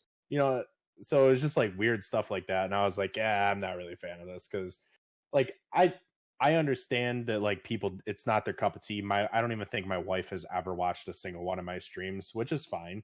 But she's just not she plays My wife video hasn't games. either. Yeah, she plays video games. She's just not like normally I the reason I stream at the times that I do is because my wife and daughter go to sleep at 7:30 because my wife wakes up early and then, you know, it's a 1-year-old child, so Yeah. go to bed early, please. And I feel and then yeah, and then you know, I'll get on at 8. So she's sleeping anyways, but like she wouldn't watch it anyway, like even if I was awake because it's not her thing. So, and which I'm fine with. It's not like I'm like, this sorry, we're getting a divorce is stupid. Like, you're not supporting my dream. Like, you know what I mean? But She she still, is, right? She lets you do yeah, it. To me, yeah, that's enough support. She lets me do it. That's yeah, enough support, yeah, hon. Thank you.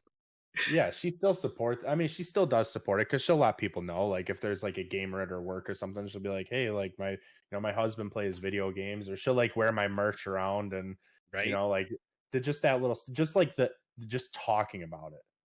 Even Yeah. if you don't, that's a huge thing. Like if you want to support a streamer, it's not money. You don't have to give someone money to support a streamer. You can say, you know, hey, Streamcams Media Gaming, you know, he had me on his podcast. You should check it out. His podcast's pretty cool. Oh, he does other stuff, by the way. You know, like I don't have to give you money to support you because that, you know, that person could see it and be like, wow, that's really cool. I'm gonna tell my friend about it. And then that person would be like, I'm gonna tell my friend about it. Yep. Like it's just that little stuff. There's a lot of people that have never seen one of my streams a day in their life, and they have my merch because they're just like, oh, you know, I just wanted to support you because you know you have your dreams, so I'm gonna wear your merch around, and you know, it's a topic starter. Like, what the hell is on your shirt? What is that thing? You know, oh, it's my friend. He plays video games. I have a merch problem. You do? Yeah. Sorry, it's a little off topic, but it's frustrating. So I don't know. Maybe even you might have an idea of what I could do to work around it. I don't know. But for some reason, people in the UK cannot buy my merch. They can put it in their thing, but when it gets to payout, they cannot pay for it, and I don't know why. I haven't figured out why. Streamlabs. Oh, see, I did Streamlabs, and someone bought a hoodie from it, and I was super embarrassed at how it turned out, so I switched immediately. Oh, really? All my merch that I've gotten from Stream, perfect. The shirts are super soft. Everything's been really nice. That I've got. It was the hoodie that I was really my mug. I have a mug that is black, and then you pour in a hot, and it turns white, and my "Don't be a dick" symbols on there. Right. Okay. So I mean, like, I'm happy with the merch. I just don't know why they can't get it in the UK. And it would have been different if it was one person, which multiple people have said they can put it in their thing. They just cannot pay for it. And I was like, that's fucking weird because I've had people from Australia get my merch. So I don't know. That's super weird. I know. Yeah, because I know that like I use Spreadshirt for mine. I've tried Redbubble, I've tried Streamlabs. Spreadshirt has been the one that I have been a huge fan of because my podcast that I used to be on, that's what they used. And so I have like a bunch of merch from that. I'm actually wearing it right now. But like I never used it for my stream though, because I was like, oh well, Streamlabs and Redbubble, like those are the cool ones. And then I was like, you know what? I'm just gonna try Spreadshirt. So I tried it. There's way too many products for you to pick from. So like that's cool. The fact that you can pick dates for sales and stuff, that was awesome. So like I can pick like, you know, the 15th of every month to have a sale, and it doesn't affect you. Right. It comes off of them. They give you like 12 sales a year that you're allowed to do. Okay. So it's like they give you like 15% off ones, 10% off ones, 22% off, like the Black Friday one, basically. Right. Free shipping ones that you can do. And it gives you like how long you're allowed to do them for. So like, I thought that was cool. And the only thing that with the UK that I've noticed was that so Rustic won one of my giveaways before. Right. And I was like, well, he won a shirt. So I bought it, and I went to send it to his address, and I was like, holy shit. Like normally it costs me like $15, right? To do a shirt with shipping to send to someone for a giveaway. And Rustics came to like $50 with a sale. And I was like, what the hell? So like Spreadshirt, just like with the UK specifically, charges like crazy shipping.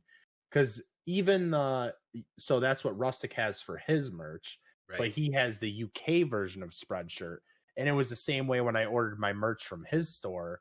The shipping was just crazy. So I don't know if there's just something with the UK. With the UK and the US. Yeah, I don't know. Well, Canada too. I'm in Canada, so.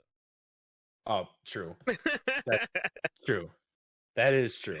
You guys are at war. It's because you don't put sweet corn on pizza. Yeah, I guess. It's gotta be it. But yeah, so I don't know if there's just something going on there or what. Because like other countries I can order from and it's fine. Like for me to order something from China, it's like $2 in shipping. Yeah. But for me to order something from the UK, it's like $30 in shipping. And I'm like, what? That makes no sense. Because that's how it was with the even on Amazon.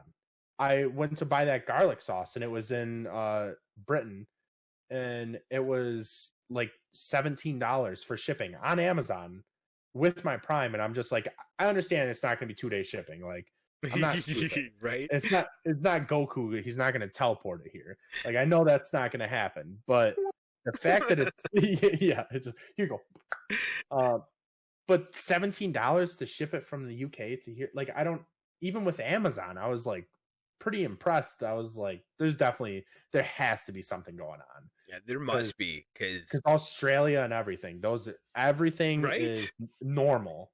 So I don't know if there's like a crazy, if they have to like take it through the Bermuda Triangle to get it here or something. Maybe specifically from there. Maybe, but because like because I said to Rustic, I'm like, it doesn't make any sense.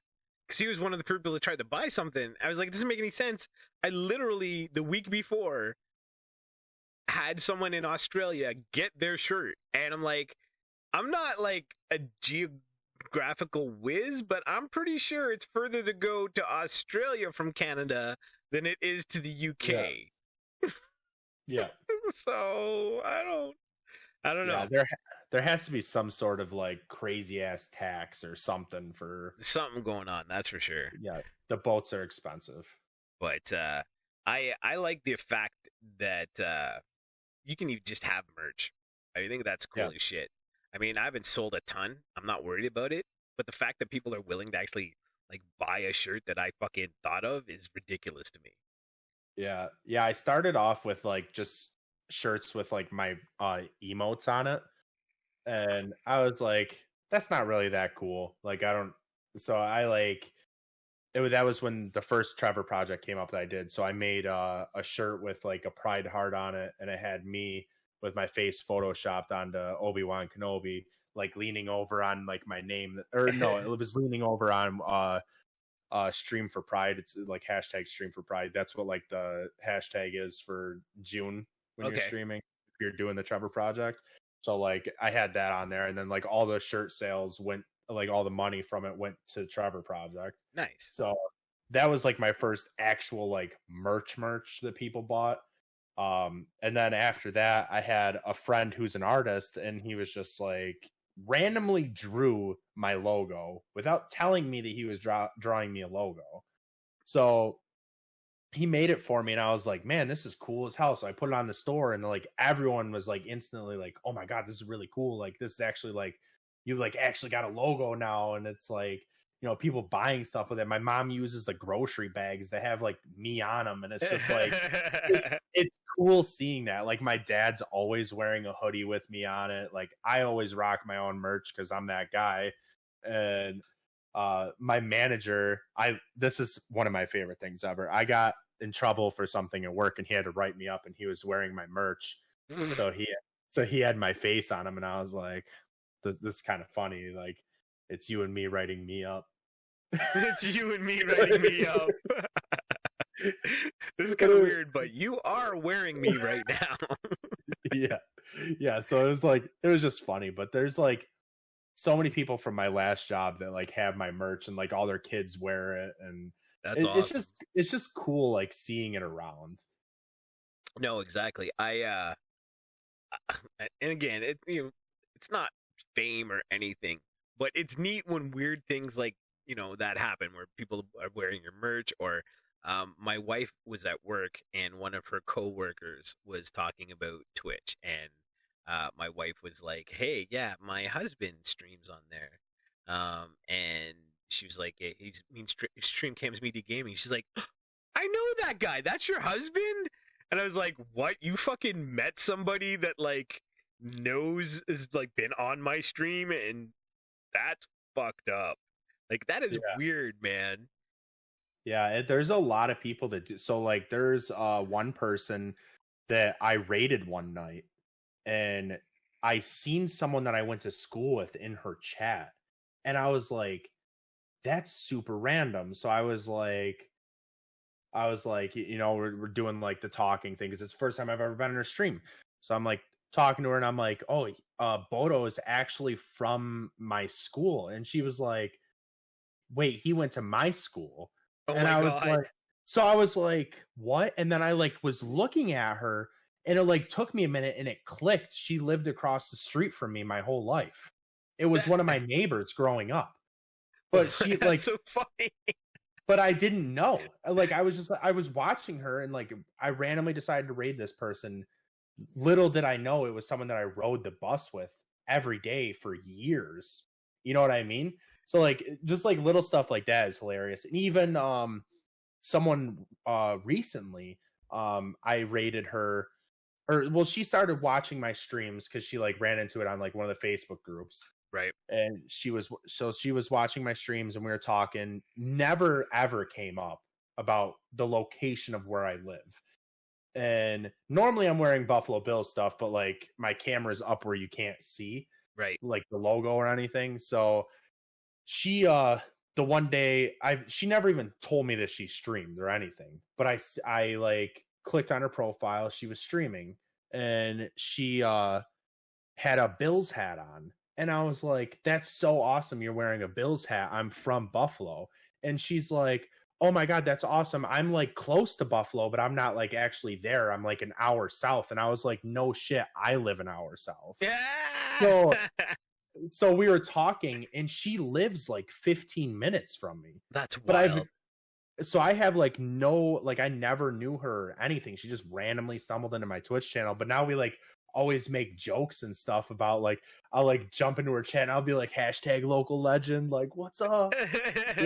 Nice. And so we'll like, she was like, no, there's no way you're from around here, because she watched me for months, and she's like, there's no way you're from around me. I was like, I swear to God, like, our mall is the worst mall in the world. and like that like clicks, because we have this mall that there's JCPenney, there's an FYE, yes, they still exist. There is a K Jewelers that is very tiny. There used to be a Subway, but it went out of business because there wasn't enough traffic. There's no traffic going through there. And then during Halloween, there's a Spirit. That's it. That's our bumping mall. And when you go in there, there's a high chance you go into every store without seeing a single other customer. Like, it's just the employees. So like, she was like, okay, what's the pizza place there? So like, I knew it because it's the only pizza place there. And she was like, holy shit, like, you're actually from here. So we like always like, we like formed an instant bond even more over that, just from being like, just from seeing an article of clothing, just being like, you know, oh, that's awesome, you're a Bills fan. All the way to like, we live in the same area. We literally craziness. Shop at the same stores. I get excited for the day that I actually get like noticed, you know, like in person. Yeah, someone just, because like, my name is Chris, you know, but I usually get called cams or stream cams, right? Or stream even sometimes. But I'm just waiting for the day that I'm out somewhere in a mall or something, and all of a sudden I hear cams. Hey, cams. Because Yeah. like to me that'll be like, what the fuck? Well, you'll have to wait until COVID's over because I you'll have a know. mask Ain't on. no one seeing nobody right now, I tell you, right? But it's I don't know, it's in no way do I think that I am in any way famous by any means. But it's neat to have these situations where like people know about you or heard about you, or and you're just like, wow, like this is big. This is really a big thing, that it's big enough that someone that lives in my area randomly came across me. Like it's mind blowing to even think that, and then like have you to actually meet someone. You know what I mean? Like, Yeah, just knowing that they live around me or something. that's wild. Yeah, it is pretty crazy. Oh, But dude. I think those are the only two people that I've actually stumbled into that were just like they're like super close to me. But I live in like a super low populated area, so it's even like more rare for like if you're in Toronto, right? I'm about 45 minutes south of Toronto. Okay, I Or thought you were sorry, like north of Toronto. When I say south, I thought north. you were in Buffalo if you're 45 minutes Yeah, I'm south. like, no, that's the wrong fucking direction. I'd be in the States. Yeah. No, don't do that. Hello, ding dong. Guess who's here? We're doing the podcast live. Welcome to New York. We'll accept your taxes. Right? But yeah, so like I feel like if living in a city, it would be like totally different for something like that. You know what I mean? Because it'd be like, oh yeah, you're in New York City, so am I. Like, yeah, I'm sure there's a high abundance of people streaming in New York City or something. More than likely. But like, it like really blew my mind just seeing someone that I went to school with in that's craziness. a school of like 400 people. You know what I mean? Yeah. The odds. What are those odds, right? I mean, Yeah. astronomical. I know one streamer that is close-ish to me. They're from Toronto, but they do business here in Guelph where I live. So that's kind of weird because he'll hop in stream, be like, "Hey, I was in Guelph today." Like, what? That's so weird, you know. But it's cool on the same note. Like, I think other than myself, I know one other person like that I actually know that streams. Oh, sorry, lied. Two other people that I actually personally know that streams on Twitch. And I mean they're different streamers. One is Eco Freak, and actually I'm thinking about it. I haven't seen her streaming in a while. Maybe I'll have to reach out. And excuse me. The other one is a friend of mine I used to work with, and he only does it for shits and giggles. I think he just turns it on to turn it on, and he plays NHL hockey. That's it. Usually has like maybe 2 or 3 viewers, but he doesn't do it for any other reason than just to do it. He doesn't watch chat. He doesn't really engage. Yeah. It's like watching him is like, I enjoy watching him because it's like I used to play hockey, and it's like sitting on the bench watching a hockey game with all your buddies, the way they fucking ride each other and call each other names and shit. Yeah. So I enjoy that camaraderie that he has with the other people that he's playing with. Because they play seasons, and they're all like, there's 5 of them on the team, right? Each one, it's pretty cool to watch. But those are the only 2 people. Hockey's just like a normal class in high school for you guys, right? Yeah, exactly. It's a mandatory course, just like French, and maple syrup 101, right? Those are mandatory classes here in Canada you have to take, and if you don't pass them, you can't go to high school. I wish that I had. So I played hockey growing up too, and I didn't have a hockey team for my school because my school was all about farming, which we had bring your tractor to school day. Oh my god, that's so good. That's so good. It was. It's funny that you say that because like, I was born in Quebec. Then when I was 6 years old, my mom moved to Ontario, actually to Guelph, where I live now. And then when I was 9, we moved from here to a small town called Mount Forest, way out in the boondocks. I was lucky enough to actually live in the town, though. Thank God I didn't live Yeah. out in a farm, because then I'd really want to kill myself. I probably wouldn't be here today. But it's funny because you being out there. See, we didn't even have a big high school out there either. It was like 400 people or something like that. But we didn't have a hockey team. It was our town that had the hockey team. So Yep, I that's how played. my Yeah, yeah. So I had to play for the town league, right? yeah, we didn't even have ice hockey. It was roller. It was foot hockey, like street hockey, until you were I think 14, and then you could do roller. Right. And so yeah, it was the town thing. But it was crazy because it wasn't even actually a town thing. This dude just had a hockey rink in his yard, like a legit hockey rink, and he ran it. So he had like a little hockey store out of his garage that you could buy sticks and everything out of, and then you would sign up for your season there. It was like $100 a year, and then you got drafted, and you'd go to a team, and then you just played your season there. But it was in this dude's That's yard crazy. every weekend. It was That's yeah, crazy. it was crazy. But like he doesn't do it anymore because of insurance. Yeah, I'd But imagine. yeah, but he still has the hockey rink in his yard, and it's really cool. Like I'll drive past it once in a while. I was like, that was some good ass times. Like looking back at it, it's just like, Mom, I want to sign up for this hockey team. It's in this old man's backyard. That's got to be a really good selling point for your parents, right? Yeah. You just got to give him $100 and drop me off at night, please. Right? Come on, Mom. I won't ask you for anything else. Just do this one thing, please. Yeah. So it's definitely a weird concept, but it's crazy because like the dude didn't even like play hockey or anything. He just bought it to like start like because it's a small community. He just wanted, there was no hockey rink in town there, so it's just like he started that thing, and a lot of people formed bonds over it. I made a lot of friends doing it because you were always on a different team every year. So like that spiced things up. Like it wasn't just like you're on a team and you're just there because that's the school that you attend to. It was just, here's your set of friends this year. It was just fun. There's a lot to be said about, especially in a small town, and having like some kind of sport or something to engage in. That's one of the things that bugs me the most about the pandemic that's going on here, especially, is like my kids were always involved in something. My 13-year-old, well, she's 13 now. She wasn't when she started, but she did competitive gymnastics. She went from that to competitive dance. Right.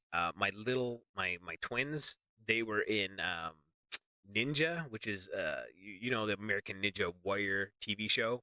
Same kind of idea, different obstacles and so on. They run through and they climb, and that idea, right? And they've always had these things that they were engaging in, swimming lessons and so on. And I feel bad for them because all that stuff's been ripped away from them. They can't do that now, right? And it's been well Yeah. over a year since they've been able to engage with that. And I think for kids, that is a big thing. Being involved with sports, it teaches you so many lessons about life, and dealing with failure, dealing properly with triumph. I mean, it's hard to deal with failure, but I know some people that can't fucking deal with winning very good. You know what I mean? And that's not a good place to be. You know what I mean? Like you gotta be a positive winner, you know? But all those things have been stripped away, and I feel bad. Because that some of that stuff for me when I was a youth was like the greatest points of my life. I made some of the best friends that I ever had, and really it kept me out of getting into shit. Yeah, hockey was one of the like greatest things I did, and it carried over into like when I became an adult because the first company that I worked for was an office, and they had like businesses had hockey teams. So you would be on your business's hockey team instead of like Right. a school team. So like we were on we had the Mighty Ducks jersey, but it was my company's logo instead of the Ducks. Duckhead. Yeah, Right. so it was really cool. So I was hyped for that because Mighty Ducks was the shit. I guess they've but made a remake. I have the to show check it is out. so good. I love it. Did you watch it? I love it. I Yeah, I watch it love the every day. originals, but there's My supposed to be a remake of it. yeah, my wife was not really like a fan of it. And I was like, come on, you gotta watch it. The girl from Gilmore Girls is in it. Like, you're gonna like it. So she watched it, and now she's hooked to it too. So every Friday, like, that's the first thing I do when I clock out of work. It's like, all right, let's go. We gotta watch it. Nice. But yeah, so like I did the company hockey team for a bit, and that was like super intense because it like went from like being on like this like whole like around friends and everything to like coworkers, but it's all adults. So like I'm 18 playing with all these people that are like getting trashed around the rink, and like, you know what I mean? Like, people are like getting high and like going out and smoking cigarettes on the bench and stuff. I'm like, the Gentleman's League. I've played like, I've played some games in the Gentleman's League. Yeah, I was like, this is ridiculous. I was like, this is, and I was like coming straight off of being in like that like league of like us actually being like competitive and stuff. So like it was more of like a let's just have fun thing. A reason to drink. Yeah, exactly. A reason to drink. Like watching football on Sundays. Right. But yeah, so like that really like it made me fall out of hockey kind of, just because I was like I was like in the mood to actually like train and, you know, like actually play, but they were more of a just like, yeah, let's drink, and it was like golfing basically. Right. I feel that. Like people don't golf to golf. People golf to get away from their wife and kids and get drunk. That's why people golf. I didn't do it to get away from my wife and kids, but I wouldn't lie by saying I wasn't there for the drinks. I mean, you know, if I wanted to just golf, if I wanted to do something that involved like the golfing but not the drinking, I just go bang a bucket of balls, right? Yeah. Just go $20 for a bucket, hit my 100 balls or whatever, out. I've got my fix. But if I'm hitting the course, I'm having a couple beers, smoking a couple joints. Yeah. You know, gonna enjoy the day. If I'm out there walking around, might as well, right? I'm not good enough to care about it. So golf cart, yeah. I'm too cheap. I'm too cheap for the golf cart. I'll fucking walk my ass around. I'm too fat to not have the golf cart. I mean, yeah, we'll take the golf cart. Yeah, I like I said, I'm too cheap. But no, man, listen, we're getting at 2.5 hours in here, and dude, I know it's been great, but I don't want to. I want to keep going, but I do have to cut it here because I got a few more things I got to do today, and it's Sunday, so you know how that goes. Yeah, right. Well, definitely. I would love to have you on again. Everybody, I love having you guys on. But just before we end, why don't you leave all your information for everybody to be able to find you, and we'll definitely make sure all that stuff is in the links down below for them as well. So literally everything is JoebeewanKenoB because I secured that very nicely. Nice. So Twitter, Instagram, TikTok, Facebook, Twitch, everything. It's JoebeewanKenob. It's not JoebeewanKenob like people think.